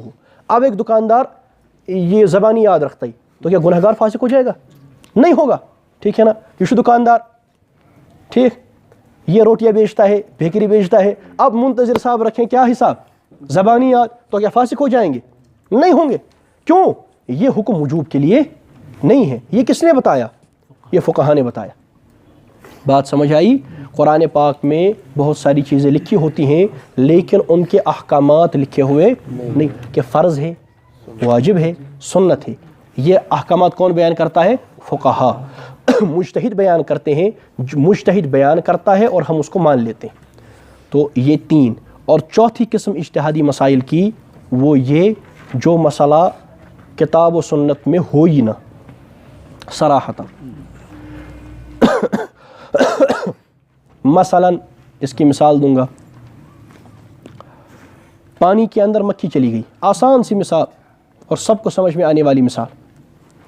پانی کے اندر مکھی چلی گئی، اس کیا کریں اس کے ساتھ؟ حدیث پاک میں ہے، بخاری میں ہے، پورا ڈبا دو، نکال لو، اس کو پی سکتے ہیں. اب اگر اسی پانی میں مچھر چلا گیا، بھیڑ چلی گئی اور کوئی اور چھوٹی سی مخلوق اس میں چلی گئی، اب کوئی حدیث نہیں مچھر کے بارے میں، نہیں بھیڑ کے بارے میں. اس کو کہتے ہیں غیر منصوص. کیا کہتے ہیں؟ کہ یہ ہے ہی نہیں. اگر کوئی اینک لگا کر کے نماز پڑھائے، ہوگی یا نہیں ہوگی؟ انجیکشن سے وضو روزہ ٹوٹے گا یا نہیں ٹوٹے گا؟ ایسے ہزاروں مسائل ہیں جو غیر منصوص ہیں. آپ فقہ کی کتابوں کو دیکھیں، فتاوی کتابوں کو دیکھیں، سر چکرا جائے گا کتنے مسائل ہیں. ان کو کہتے ہیں غیر منصوص، کہ جو مسائل کتاب و سنت میں صراحتاً ہے ہی نہیں. یہ چار قسمیں ہیں اجتہادی مسائل کی. کون کون سی؟ پہلی بات متعارضات، محتملات، غیر متعینۃ الاحکام، غیر منصوص. متعارضات یہ میں نے تعریفات لکھی ہوئی ہیں. متعارضات وہ مسائل جو نص میں موجود ہوں مگر آیات یا روایات کا آپس میں ٹکراؤ ہو اور تقدیم و تاخیر کا نص سے پتہ نہ چلے. ایک وہ آگے چلیں گے. محتملات وہ مسائل جو نص میں موجود ہوں مگر کئی معنی کا احتمال رکھتے ہوں اور نص میں کسی ایک معنی کا تعین صراحتاً موجود نہ ہو. غیر متعینۃ الاحکام وہ مسائل جو نص میں ہوں مگر ان کا حکم فرض، واجب وغیرہ صراحتاً نص میں نہ ہو. ٹھیک. اور اس اگلا غیر منصوص مسائل وہ مسائل جو کتاب و سنت میں صراحتاً موجود ہی نہ ہوں. ٹھیک ہے نا. یہ ہے غیر منصوص. آگے پھر اس کی تفصیل آئے گی کیا کرنا ہے. ان کو کہتے ہیں یعنی اجتہادی مسائل. اجتہادی مسائل جن مسائل کا صراحتاً کتاب و سنت کے اندر ہونا یعنی موجود نہ ہو، ان کا فیصلہ موجود نہ ہو. ٹھیک ہے نا. ان کا فیصلہ موجود نہ ہو. یہ ہیں اجتہادی مسائل اور یہ ان کی چار قسمیں ہیں. ان کو آپ خوب سمجھ لیں. اب سوال پیدا ہوتا ہے کہ یہ مسائل ہیں، ان کا کتاب و سنت کے اندر صراحتاً فیصلہ ہے ہی نہیں، تو ہم کیا کریں؟ کچھ نہ کچھ کرنا ہے نا. ہم کیا کریں؟ تو ہم کہتے ہیں جو اس مسئلے کا حل نکال سکتا ہے وہ حل نکالے. جو ان مسائل کا حل نہیں نکال سکتا وہ نکالنے والوں کی بات مان جائے، مسئلہ ختم. یہی ہے نا. اور کیا ہو سکتا ہے؟ کوئی اور راستہ ہے تو آپ بتا دیں. غیر مقلدوں سے پوچھے بھائی اور کون سا راستہ ہے جو حل نکال سکتا ہے وہ حل نکالے. جو حل نہیں نکال سکتا وہ نکالنے والوں کا حل مانے، ان کا نکالا ہوا حل مانے. ٹھیک ہے نا. جو آدمی ان کا حل نکال سکتا ہو اس کو مجتہد کہتے ہیں. جو نہیں نکال سکتا ہماری طرح اس کو غیر مجتہد عامی کہتے ہیں. اور جب مجتہد ان مسائل کا حل نکالے اس حل نکالنے کو اجتہاد کہتے ہیں. اور جب غیر مجتہد اس حل کو مان لے اس کو تقلید کہتے ہیں. اس کے سوا تو چارے کار ہی نہیں. غیر مقلد کہتے ہیں کہ جی حضور کی حدیث سامنے ہے. ہم کہتے ہیں اللہ کے بندوں، ہم پہلے کہتے ہیں اجتہادی مسائل میں اگر حدیث کا فیصلہ موجود ہو پھر تو مسئلہ منصوص ہے، پھر اجتہادی کہاں؟ اور منصوص مسئلے میں نہ اجتہاد ہے نہ تقلید ہے. تقلید وہاں ہے جہاں اجتہاد ہے، اجتہاد وہاں ہے جہاں اجتہادی مسئلہ ہے، اور اجتہادی مسئلہ وہاں ہے جہاں نص میں صراحت موجود. جب نص میں صراحت موجود ہو تو منصوص مسئلہ نہ اجتہادی مسئلہ، نہ اجتہاد نہ تقلید۔ اگر تقلید ختم کرنی ہے پھر اجتہاد ختم کرنا پڑے گا، اگر اجتہاد ختم کرنا ہے تو صراحت لانی پڑے گی، اگر صراحت لانی ہے تو نبی کو لانا پڑے گا، اور جب نبی کو لاؤ گے تو عقیدہ ختم نبوت ہی ختم ہو جائے گا۔ بات سمجھ آئی؟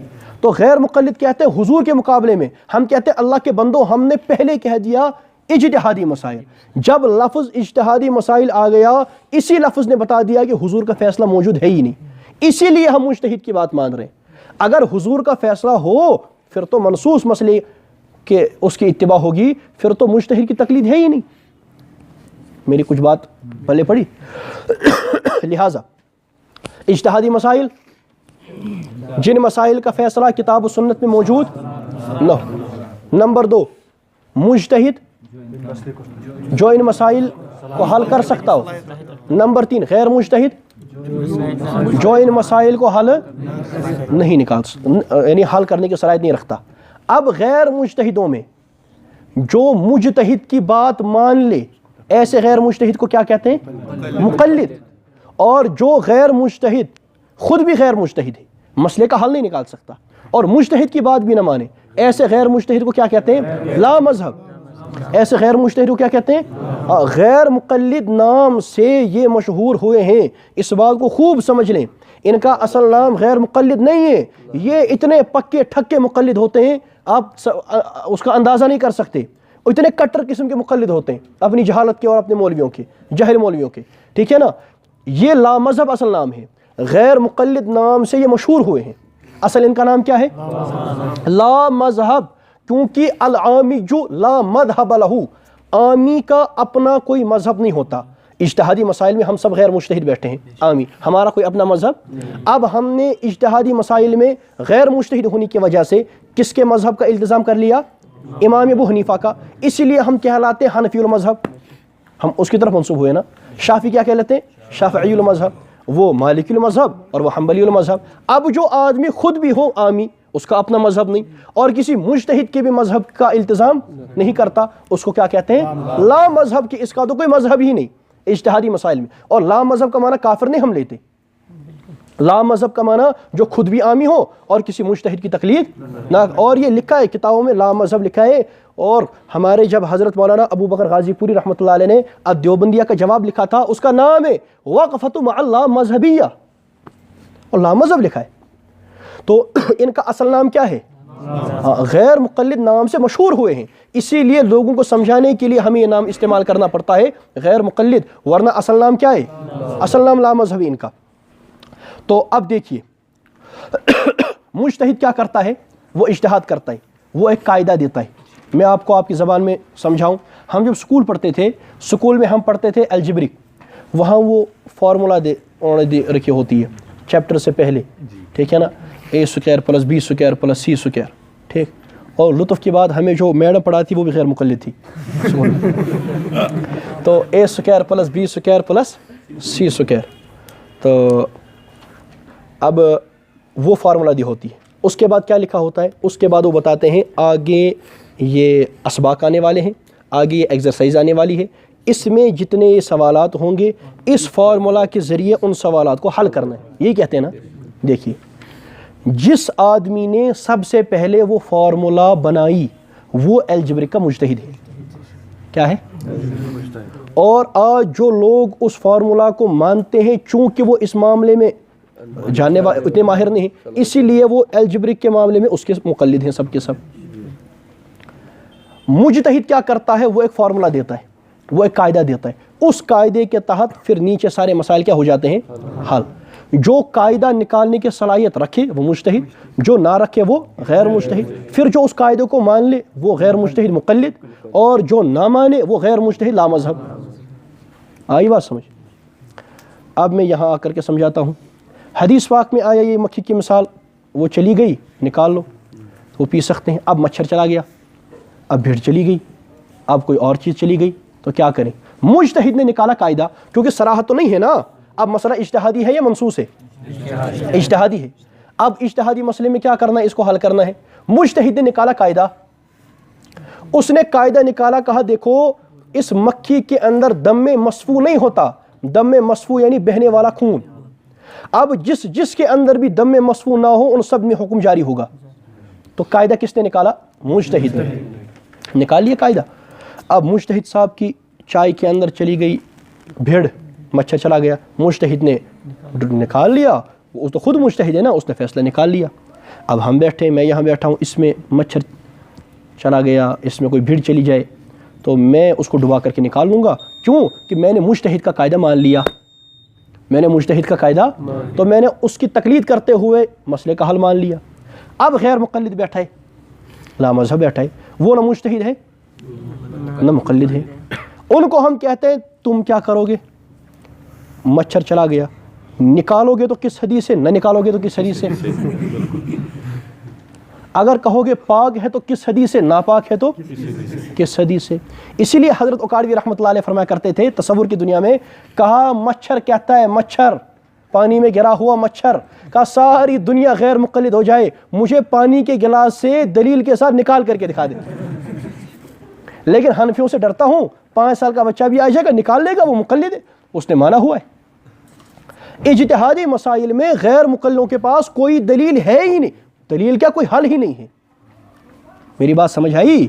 تو اجتہادی مسائل، جن مسائل کا فیصلہ صراحتاً کتاب و سنت میں موجود نہ ہو، ان میں مجتہد ہوتا ہے، وہ حل نکالتا ہے اور ہم اس حل کو مان لیتے ہیں. غیر مقلد لا مذہب نہ حل نکالنے کی صلاحیت رکھتے ہیں اور نہ حل کو مانتے ہیں. اب ہم ان سے یہی کہتے ہیں، یا تو آپ ان مسائل میں صراحتاً کتاب و سنت سے حل پیش کرو، ہے نا. تو پھر ہم، اگر تم صراحتاً حل پیش نہیں کر سکتے پھر کیا کریں؟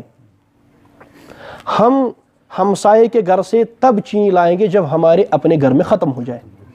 جن مسائل کا ہمیں صراحتاً فیصلہ کتاب و سنت میں نہیں ملا تو ہم آگے چلے گئے. تم وہ ضروریات ہماری وہیں پوری کر دو، ہم وہیں رہ جائیں گے، ہے نا.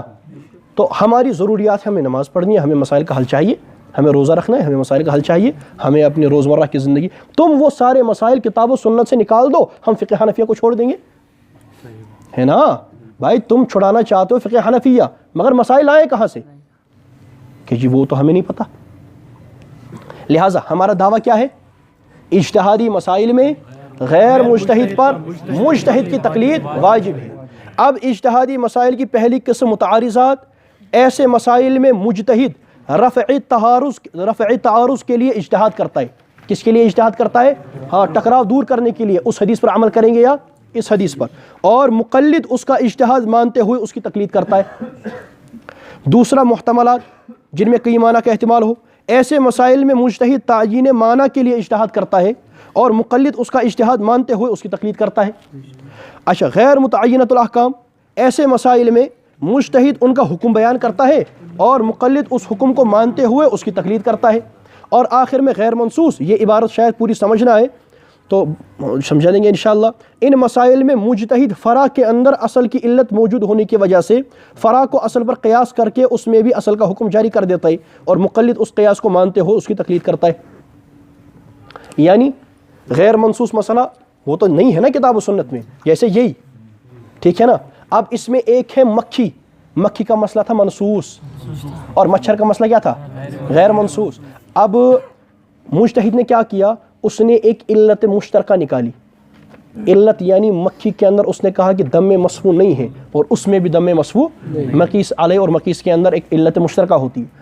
اس پر اس نے جو حکم مکھی کے لیے حضور نے بیان کیا تھا اس نے وہی حکم کس میں جاری کر دیا؟ مچھر. اسی کو کہتے ہیں اصل فرع. فرع کہتے ہیں مکھی کو غیر منصوص. فرع کے اندر اصل کی علت کیا تھی؟ دم مصفوع، چونکہ اس میں بھی موجود تھی نا. فرع کے اندر اصل کی علت موجود ہونے کی وجہ سے فرع کو اصل پر قیاس کر کے اصل کا حکم فرع میں بھی جاری کر دیا. بات آئی سمجھ؟ علت دونوں میں تھی. اس نے مچھر کو کس پر قیاس کیا؟ مکھی پر. اور مکھی کا حکم کس میں بیان کر دیا؟ مچھر میں. اس نے اجتہاد کیا، ہم نے اس کا اجتہاد مان لیا، ہو گئی تقلید. آگے سنیں، تقلید کون کرے گا؟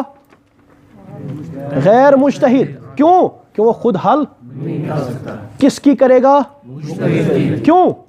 وہ حل نکال کن مسائل میں کرے گا؟ اب مجھے بتائیے، جو غیر مقلد کہتے ہیں کہ اگر تم امام ابو حنیفہ کی تقلید کرتے ہو تو امام ابو حنیفہ کن کی کرتے تھے؟ بتاؤ جواب کیا ہے؟ وہ تو مجتہد تھے نا. اور تقلید کس کو کرنی ہے؟ کیوں کرنی ہے؟ کہ حل نہیں نکال. آئی بات سمجھ میں؟ امام صاحب خود مجتہد تھے. اچھا نبی کریم علیہ الصلوۃ والسلام ہم کس کا کلمہ پڑھتے ہیں؟ حضور کس کا کلمہ پڑھتے تھے؟ اپنا پڑھتے تھے. کیوں؟ خود نبی. ہم ابھی نماز ظہر پڑھیں گے انشاءاللہ, با جماعت نماز پڑھیں گے. ہم نے امام کے پیچھے پڑھی. اب امام صاحب نماز پڑھاتے ہیں, وہ کس کے پیچھے ہوتے ہیں؟ ہے نا, وہ با جماعت پڑھتے ہیں بے جماعت پڑھتے ہیں؟ وہ تو کسی کے پیچھے ہے ہی نہیں, وہ کیسے با جماعت پڑھتا ہے؟ کہ وہ خود امام ہے. ٹھیک ہے نا. امام ابو حنیفہ رحمۃ اللہ تعالیٰ علیہ خود مجتہد. آئی بات سمجھ؟ لہٰذا ان پر کسی اور کی تقلید واجب نہیں ہے. تقلید اس پر واجب جو حل نہیں نکال سکتا. اور سنیں, تقلید مجتہد کی ہوگی. کس مجتہد کی تقلید ہوگی؟ جس مجتہد کا, جس آدمی کا مجتہد ہونا دلیل شرعی سے ثابت ہو. جس آدمی کا مجتہد ہونا, اور امام اعظم ابو حنیفہ رحمۃ اللہ تعالیٰ علیہ ان کا مجتہد ہونا اجماع امت سے ثابت ہے. یہ میں نے لکھا ہے, ساری امت کا اجماع ہے. امام صاحب کیا تھے؟ اور اجماع دلیل شرعی ہے یا نہیں ہے؟ اب تو غیر مقلدوں میں کہنا شروع کر دیا. پوچھ کے اندر مناظرے میں لکھ کر کے دیا کہ ہم 4 شرعی دلیلیں مانتے ہیں, اور میرے پاس لکھا ہوا موجود ہے. جب ہم مناظرے کے لیے بیٹھے, شرائط کے لیے گئے تھے, جب وہ کمرے میں داخل ہوا, میرے ساتھ وہ شمس الدین وغیرہ تھے, جب کمرے میں داخل ہوا, داخل ہوتے ہوتے کہا میں راجستھان سے مناظرہ جیت کے آ رہا ہوں. راجستھان سے مناظرہ جیت کے. ہم نے کہا کہ ہمیں تو شرائط طے کرنے کے لیے مفتی صاحب نے بھیجا تھا. تو اس کو لگا بھائی چھوٹا سا وہ بیٹھا ہوا ہے بچے کا حفظ کا, اس زمانے میں دور کرتا تھا قرآن پاک کا. انہوں نے کہا جی حفظ کا طالب علم. حفظ کا طالب علم آج موکلو مسل تراو اخناس. تو کہا ہمیں بحث کریں گے مسئلہ تقلید پر. ہم نے کہا حضرت ہم شرائط طے کرنے آئے ہیں. کہا نہیں, مسئلہ تقلید پر کیا ہوگی؟ میں نے کہا کرو بھائی, 5 منٹ طے کر لوں. 5 منٹ طے کر لیے. 4 ٹرنیں ہوئی. کتنی؟ 4 ٹرنوں کے بعد کہا ہم یہاں بحث کرنے آئے ہی نہیں ہیں. میں کہا پونے گھنٹے سے کیا کر رہے تھے؟ تو اس کے بعد کا شرائط طے کرو. تو وہ یوٹیوب پر موجود ہے, پونا گھنٹہ یوٹیوب پر وہ وہی ہے. اس پر پھر وہ بات ختم ہو گئی. تو دیکھیے بات میں عرض کر رہا ہوں کہ امام ابو حنیفہ رحمۃ اللہ تعالیٰ علیہ ان کا مجتہد ہونا کہاں سے ثابت ہے؟ اجماع امت سے ثابت ہے. اجماع امت سے. اسی لیے امام صاحب رحمۃ اللہ تعالیٰ علیہ کی تقلید کرتے ہیں. تو غیر مقلدوں سے ہم پوچھتے ہیں اس کا حکم بتاؤ. غیر مقلد مر جائیں گے, قیامت تک اس کا حکم نہیں لکھیں گے. غیر مقلدوں سے بتاتے ہیں اس کا حکم بتاؤ ہمیں. اس کا حکم کہ اجتہادی مسائل میں غیر مجتہد کی تقلید کرنا, اس کا کیا حکم ہے؟ غیر مقلد زہر کا پیالہ پی جائے گا, اس کا حکم نہیں لکھے گا. کہو ہمیں تم سے بحث کرنی ہے مجتہد کی تقلید کے بارے میں, اور تم ایک قرآن پاک کی آیت پیش کرو جو مجتہد کی تقلید کی نفی کرتی ہو. ایک حدیث پیش کرو جو مجتہد کی تقلید کی نفی کرتی ہو. نہیں ہے کہیں پر. پھر کیا کہتے ہیں؟ کہتے ہیں کیا تقلید کا لفظ کہیں آیا ہے؟ کیا کہتے ہیں؟ آیا ہے. میں نے نیچے لکھا ہے اسی تو میں نے نیچے لکھا ہے سوال, کیا تقلید کا لفظ کہیں سے ثابت ہے؟ کہ جی بالکل. حضرت عبداللہ ابن مسعود رضی اللہ تعالیٰ عنہ سے ثابت ہے. حضرت عبداللہ ابن مسعود رضی اللہ تعالیٰ عنہ نے فرمایا, کہا لا تقلدوا دینکم الرجال. یہ روایت السنن الکبریٰ للبیہقی میں ہے, تو وہاں موجود ہے. اس کا معنی کیا ہے؟ دین میں کسی کی تقلید نہ کرو, اور اب اگر کرنی ہے, اب اگر نہیں کرنی ہے تو اس کی کرو جو اس دنیا سے چلا گیا ہے. جو اس دنیا سے. ہم کس کی تقلید کرتے ہیں بھائی؟ امام اعظم ابو. وہ دنیا سے چلے گئے نہیں چلے گئے؟ مسئلہ ختم. اچھا جب کسی کی اللہ دین چھینتا ہے نا, تو عقل چھین لیتا ہے.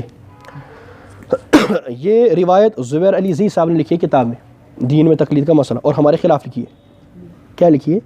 جب میں نے پڑھی, میں نے کہا یہ تو ہماری دلیل ہے, تقلید کا لفظ مل گیا. آج تک کیا رہے تھے ہے ہی کہیں نہیں, اب خود لکھ دیا. اور اس پر علی زی صاحب نے لکھا ہے سندہ صحیح. میں نے کہا اور مسئلہ ختم ہو گیا. کیا لکھا ہے؟ سندہ صحیح. مسئلہ ختم. اب یہ کہتے ہیں اس میں لکھا ہے جی دین میں کسی کی تقلید نہ کرو. آگے اجازت بھی تو ہے اگر کرنی ہے. یعنی اس کا معنی یہ ہے تم دین میں کسی کی تقلید مت کرو, اتنے ماہر بنو کہ خود حل نکال سکو. اب اگر نہیں مانتے, یعنی اتنی مہارت حاصل, تو اب اس کی کر لو جو دنیا سے چلا گیا ہے. تو ہم نے کر لی. آئی بات. میں نے بہت کوشش کی تھی, میں مجتہد نہیں بن پایا. مسئلہ ختم. ٹھیک ہے نا, نہیں بن پایا تو کیا کروں؟ اب کرنی ہے نا تقلید، اب کس کی کریں؟ اب ہم اس کی کرتے ہیں جو دنیا سے چلا بھی گیا ہے اور اس کے مجتہد ہونے پر امت کا اجماع ہے اور اس کا مذہب اصول اور فروع کے ساتھ مدون ہو کر تواتر کے ساتھ ہم تک پہنچا ہے۔ اس سے بڑھ کر اور کون مجتہد ملے گا جس پر اجماع بھی ہو، جس کا مذہب مدون بھی ہو اور اصول و فروع کے ساتھ اور پھر تواتر کے ساتھ پہنچا بھی ہو اور اس دنیا سے چلا بھی گیا ہو، اس کے مجتہد ہونے پر اجماع بھی ہو؟ ایسا مجتہد اب کہاں اور سے دوسرا کوئی ڈھونڈے؟ لہذا تقلید کا لفظ جو غیر مقلد کہتے ہیں وہ ہے، وہ اور کن سے ثابت ہے؟ حضرت عبداللہ ابن مسعود رضی اللہ عنہ سے، جن کے بارے میں فرمایا جناب نبی کریم علیہ الصلوۃ والسلام نے کہ رضیت لکم ما رضی لکم ابن ام عبد، میں تمہارے لیے وہی چیز پسند کرتا ہوں جو تمہارے لیے عبداللہ ابن مسعود پسند کرتے ہیں۔ کہ ما حدثکم ابن مسعود فصدقوہ، ابن مسعود تمہیں جو کچھ کہے وہ مان جاؤ، یہ مستدرک حاکم کے اندر روایت ہے۔ تو دیکھیے بات سمجھ آئی؟ آگے میں نے دلائل کا تذکرہ بھی کر دیے، مختصر طور پر میں یہ کہہ دیتا ہوں۔ پہلی دلیل میں نے لکھی ہے فَاسْأَلُوا أَهْلَ الذِّكْرِ إِن كُنتُمْ لَا تَعْلَمُونَ، اگر تم نہیں جانتے تو علم والوں سے پوچھو۔ اس آیت کریمہ میں نہ جاننے والوں کو جاننے والوں سے پوچھنے کا حکم دیا جا رہا ہے، چونکہ غیر مجتہد عامی، غیر مجتہد عامی ایک ہی ہے نا، یہ میں نے، چونکہ غیر مجتہد عامی اجتہادی مسائل کو حل کرنے کے طریقے سے یعنی اجتہاد کرنے سے بے خبر ہوتا ہے یا نہیں، اور مجتہد باخبر، لہٰذا معلوم ہوا کہ غیر مجتہد پر مجتہد سے سوال کرنا واجب ہے۔ قرآن نے کیا کہا؟ کہا اگر تم نہیں جانتے تو جاننے والوں سے پوچھو۔ اب ہم ہیں غیر مجتہد، اس میں اصولی ہدایت دے دی نا، اس میں اصولی ہدایت دے دی، ہم غیر مجتہد ہیں، ٹھیک؟ تو ہم اجتہادی یعنی اجتہاد کرنے سے کیا ہے؟ بے خبر، ہمیں اجتہاد کرنا نہیں آتا، مجتہد اجتہاد کرتا ہے، وہ جاننے والا ہے، اور ہم اجتہاد کرنے کے طریقوں کو نہیں جانتے۔ قرآن اصول ہدایت دیتا ہے نہ جاننے والے جاننے والوں سے پوچھیں، اور حکم دیتا ہے۔ بات سمجھ آئی؟ اب ہم ہیں غیر مجتہد، تو ہم اجتہادی مسائل میں چونکہ حل کو نہیں جانتے، حل کرنے کے طریقے کو نہیں جانتے، اور مجتہد جانتا ہے، تو ہم پر واجب ہے کہ ہم مجتہد سے حل پوچھیں، وہ حل پوچھیں، اسی کو تقلید کہتے ہیں۔ اس پر غیر مقلد کیا کہتے ہیں؟ کہتے ہیں یہ تو فلاں واقعے سے متعلق ہے، تو ہم ان سے کہتے ہیں بابا یہ جس واقعے سے متعلق ہو، اصول فقہ کا مسلم قاعدہ ہے، میں نے لکھا ہے العبرۃ لعموم الالفاظ لا لخصوص المورد۔ اس کا معنی یہ ہے کہ آیت کا جو شان نزول ہوتا ہے، جس وجہ سے وہ نازل ہوتی ہے اس وقت کے حالات، آیت اس کے ساتھ خاص نہیں ہوتی بلکہ آیت کی عمومی الفاظ کا اعتبار ہوتا ہے۔ آیت میں اگر کوئی بات آ گئی، یہ نہیں دیکھا جائے گا کس وقت یہ نازل ہوئی اس کے ساتھ خاص کر دیں گے، نہیں، بلکہ اب جو آیت نازل ہوئی ہے اس سے عمومی طور پر جو ہدایت نکلیں گی ان سب کو مانا جائے گا، اور یہ مسلم اصول ہے سب کے نزدیک۔ تو لہٰذا اس آیت سے ثابت ہوا کہ غیر مجتہد پر مجتہد سے سوال کرنا کیا ہے؟ واجب ہے، اسی کو تقلید کہتے ہیں، ماہر شریعت کی رہنمائی میں کتاب و سنت پر عمل کرنا۔ دوسری آیت میں اس پر بتا دیتا لیکن وہاں سے وقت ہو رہا ہے، قرآن پاک میں ہے اے ایمان والو اللہ کی اطاعت کرو، اللہ کے رسول کی اطاعت۔ وہ اوپر والی جو آیت ہے سورۃ نحل آیت نمبر 43 اور سورۃ انبیاء آیت نمبر 7، یہ اگلی والی آیت سورۃ نساء آیت نمبر 59، یا ایھا الذین آمنوا اطیعوا اللہ واطیعوا الرسول واولی الامر منکم فان تنازعتم فی شیء فردوه الی اللہ والرسول ان کنتم تؤمنون باللہ والیوم الآخر ذلک خیر واحسن تأویلا۔ اللہ کی اطاعت کرو، اللہ کے رسول کی اطاعت کرو، اور اولو الامر کی اطاعت کرو۔ اولو الامر کون ہے؟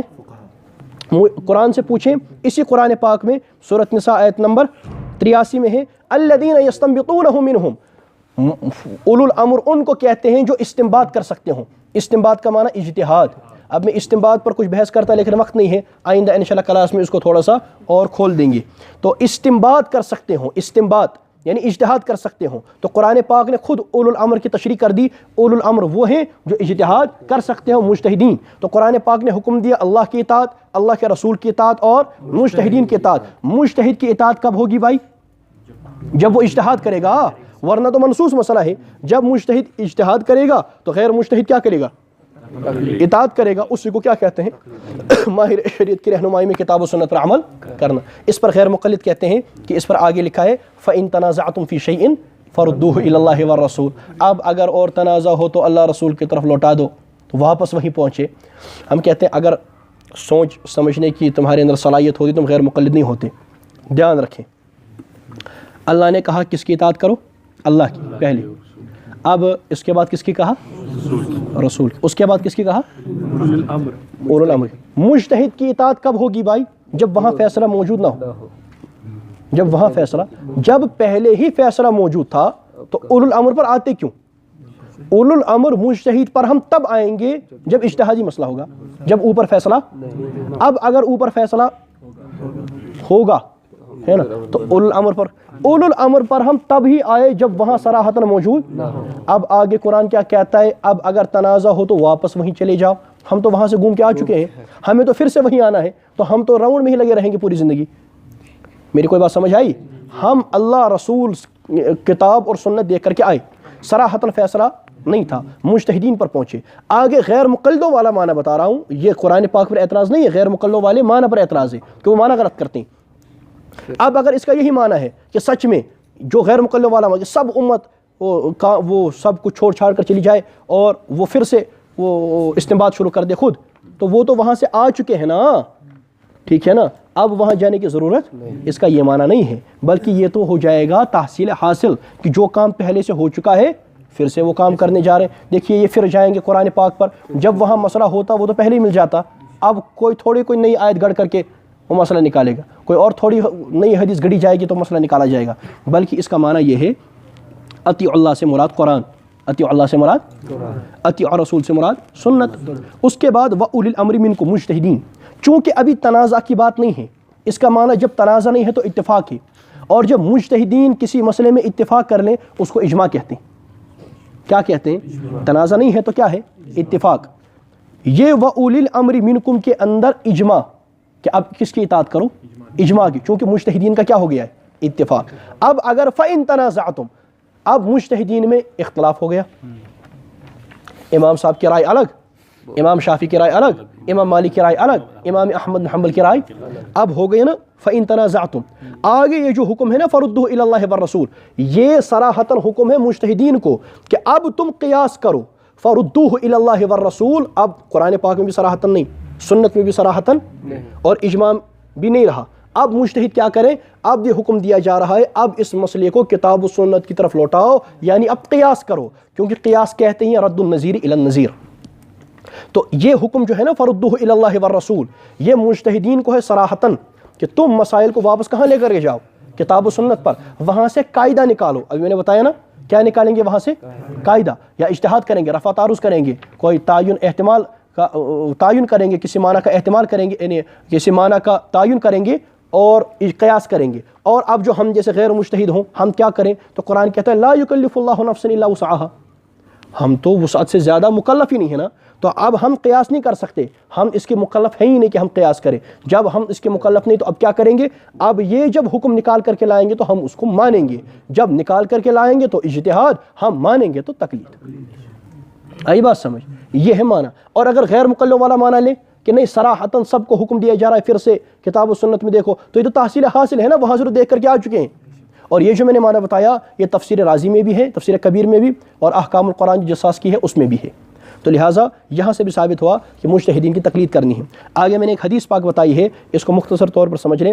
اکرمہ فرماتے ہیں ان اہل المدینہ سألوا ابن عباس عن امرأة طافت ثم حاضت قال لهم تنفر قالوا لا نأخذ بقولك وندع قول زید. یہ صحیح بخاری جلد اول صفحہ 237. اکرمہ کہتے ہیں اہل مدینہ گئے، یعنی اہل مدینہ حج کرنے گئے تھے، تو انہوں نے وہاں پر ابن عباس رضی اللہ عنہ سے ایک عورت کے بارے میں پوچھا.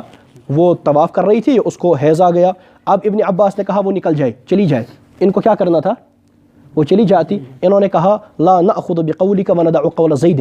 زید جو ہیں وہ مدینہ کے مفتی ہیں، اور عبداللہ بن عباس کہاں کے مفتی ہیں؟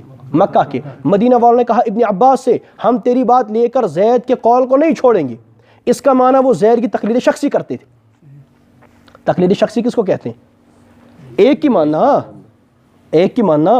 تو یہ تقلید شخصی ہوئی زید بن ثابت کی نہیں کہ ہم اس کی مانیں گے، ہم تیری، یہ ہے تقلید شخصی. یہ صحیح بخاری میں. اور آگے ایک اور حدیث میں بتا دیتا ہوں، حضرت ابو ہریرہ رضی اللہ عنہ سے جناب نبی کریم علیہ الصلوۃ والسلام نے فرمایا من افتى بغیر علم فکان اثمه علی من افتاه. یہ مستدرک حاکم کے اندر بھی ہے اور صحیح ہے، مشکات میں بھی ہے، ابو داؤد میں بھی ہے. اس میں لکھا نہیں ہے ابو داؤد لیکن ہے. نبی کریم علیہ الصلوۃ والسلام نے فرمایا جو بغیر علم کے فتویٰ دے تو فتویٰ دینے والے کا گناہ کس پر ہے؟ فتوے دینے والے پر. اب سمجھے اس کا معنی یہ ہے کہ سوال کرنے والے پر دلیل کا پوچھنا لازم نہیں ہے. جو آدمی بغیر علم کے دے گا فتویٰ وہ دلیل کے ساتھ دے گا بغیر دلیل دے گا؟ دلیل کے بغیر دے گا نا. جو آدمی بغیر علم کے فتویٰ دے اس کے پاس دلیل ہوگی؟ دلیل کس کے پاس ہوگی؟ علم. سائل نے کیا سوال, اس نے دیا بغیر دلیل کے جواب. حضور فرما رہے گناہ کس پر ہوگا؟ فتویٰ دینے والے پر. اگر سائل پر دلیل کا پوچھنا لازم ہوتا تو پھر وہ بھی گنہگار تھا یا نہیں تھا؟ بات سمجھ آئے؟ اس کا معنی سائل پر دلیل کا مطالبہ کرنا لازم نہیں ہے. غیر مقلد کہتے ہیں سائل پر دلیل کا مطالبہ کرنا لازم ہے. حضور فرما رہے اس پر گناہ ہی نہیں, پھر تو گناہ ہونا چاہیے تھا. مثلا یہ مجھ سے مسئلہ پوچھے اور دلیل میں بغیر علم کے جواب دوں, ٹھیک ہے نا. اب مجھے تو گناہ ہے, اگر اس پر دلیل کا مطالبہ کرنا لازم ہوتا اس پر بھی گناہ ہوتا نا. لیکن حضور فرما رہے اس پر گناہ نہیں, صرف فتویٰ دینے والے پر گناہ ہے. اس کا معنی اس پر دلیل کا مطالبہ کرنا لازم, ورنہ اس پر بھی کیا ہوتا؟ غیر مقلد کا مسئلہ ختم. جو کہتے ہیں سائل پر دلیل کا مطالبہ کرنا کیا ہے؟ لازمی. اگر لازمی ہوتا حضور فرما دے دونوں گنہگار ہیں. حضور نے فرمایا صرف فتویٰ دینے والا گنہگار ہے, معلوم ہو سائل پر دلیل کا مطالبہ کرنا لازم ہے ہی نہیں. چلیے آگے. اس کے بعد میں نے آخر میں لکھا ہے کہ قبر میں عذاب ہونے کی ایک وجہ انسان کا لا مذہب غیر مقلد ہونا بھی ہے. صحیح بخاری جلد اول صفحہ 178. یہ وہی روایت ہے لا دریت ولا تلیت والی, ٹھیک ہے نا. ابھی تو موقع نہیں, وہ میں نے بیان کر دیا ہے. اس کی وہ ایک تقریر میرے پاس موجود ہے, اس کی وہ کٹ کر کے ہم وہ یوٹیوب پر ڈال دیں گے. آپ ملاحظہ فرمائیں. اصل مختصر طور پر یہ ہے, جب ایک بندے کو, جب وہاں کا عذاب قبر ہوگا نا ایک آدمی کو, اس کو فرشتے ماریں گے تو فرشتے اس کو کہیں گے لا دریت ولا تلیت, یعنی تیرا قصور یہ ہے. اس کا معنی یہ کیا ہے داؤد راز نے بھی کہ تو نہ سمجھتا تھا نہ سمجھنے والوں کے پیچھے چلتا تھا. یہ بخاری میں, تو نہ سمجھتا تھا سمجھنے والوں کے پیچھے چلتا. جو اجتہادی مسائل کے حل کو سمجھے وہ مجتہد, جو حل کو نہ سمجھے وہ غیر مجتہد, اور جو پھر اس حل کو مانے وہ مقلد, اور جو نہ خود سمجھے نہ مانے وہ لا مذہب غیر مقلد. تو بخاری کہتی ہے, حضور فرماتے ہیں عذاب قبر کی ایک وجہ یہ ہے انسان نہ خود سمجھنے والا ہو اور نہ سمجھنے والوں کے پیچھے چلے, نہ مجتہد ہو نہ مقلد ہو. اور جو آدمی نہ مجتہد ہو نہ مقلد ہو وہ لا مذہب غیر مقلد ہوتا ہے. اور قرآن پاک میں بھی ہے وقالوا لو كنا نسمع او نعقل ما كنا في اصحاب السعیر. جہنمی کہیں گے کاش ہم سنتے یا سمجھتے تو ہم جہنم والوں میں سے نہ ہوتے. معلوم ہوا یا انسان سننے والا ہونا چاہیے یا سمجھنے والا. اور اگر کوئی غیر کہے گا کہ اس حدیث کی یہ تشریح کس نے کی ہے نعمان سے پہلے, تو یہ جو ہے قسطلانی ارشاد الساری علامہ قسطلانی کی, اس میں صاف لکھا ہے اس حدیث کے تحت اس کا معنی یہ ہے لا علمت بنفسک بالاستدلال ولا تلوت القرآن اب المعنى لاتبعت العلماء بالتقلید فيما يقولون, کہ تو نہ خود استدلال کر سکتا تھا نہ علماء کی تقلید کرتا تھا. تقلید کا لفظ.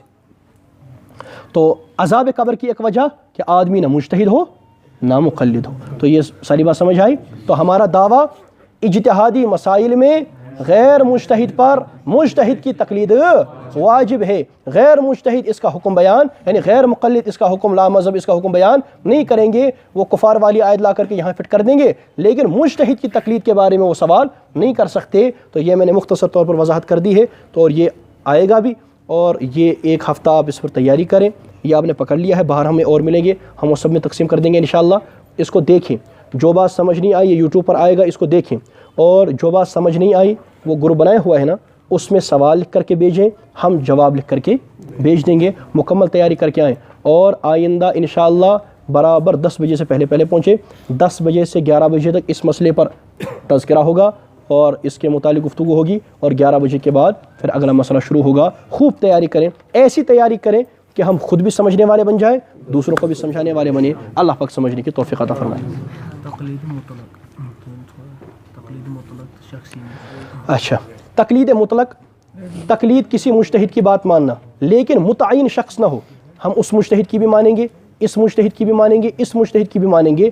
اس کو کہتے ہیں تقلید مطلق. اور تقلید شخصی ایک ہی کی مانیں گے, ٹھیک ہے نا. اس پر ایک بات بتا دیتا ہوں, غیر مقلد کہتے ہیں تقلید شخصی شرک ہے, اور تقلید مطلق کو بعض جائز کہہ دیتے ہیں, ہے نا. تو آپ مجھے خدا را بتائیے یہ کیا وجہ ہے. پہلے ہم ان سے سوال کرتے ہیں کہ آدمی کب مشرک ہوگا, اس کے ذرا وضاحت کر دیں. 4 سوالوں کے بعد ہوگا, 5 سوالوں کے بعد ہوگا, 10 سوالوں کے بعد ہوگا. یعنی ایک مجتہد سے کتنے سوال پوچھ سکتے ہیں, یہ اس کا تعین فرما دیں. غیر مقلد کہتے ہیں تقلید شخصی نہ کرو, اس سے بھی پوچھو, اس سے بھی پوچھو, اس سے بھی پوچھو. اگر تقلید شخصی کرو گے شرک ہے. ہم ان سے سوال کریں گے کہ کتنے سوالوں تک گنجائش ہے. یعنی ہم ایک مجتہد سے 10 سوال پوچھ سکتے ہیں, 5 پوچھ سکتے ہیں، 15 کتنے پوچھ سکتے ہیں، اور اس کا تعین کتاب و سنت سے کرو. ایک بات. دوسری بات، اب ہم نے ایک مجتہد سے ایک بات پوچھ لی، اب دوسرے سے تیسرے، کیا اس کا کبھی پھر اور نمبر آئے گا نہیں آئے گا اس مجتہد کا؟ اگر آئے گا تو کتنے مجتہدین کے بعد آئے گا؟ 10 کے بعد، 15 کے بعد؟ اس کا تعین کرو. اگر نہیں آئے گا تو وہی بتا دو. اور اب جب مجتہدی ختم ہو گئے، مسائل پوچھتے پوچھتے 5 10 اس کے بعد کیا کریں؟ اس کے بعد واپس آ سکتے نہیں آ سکتے؟ اور اگر اس کے بعد آنے کی اجازت ہے تو شرک کہاں گیا؟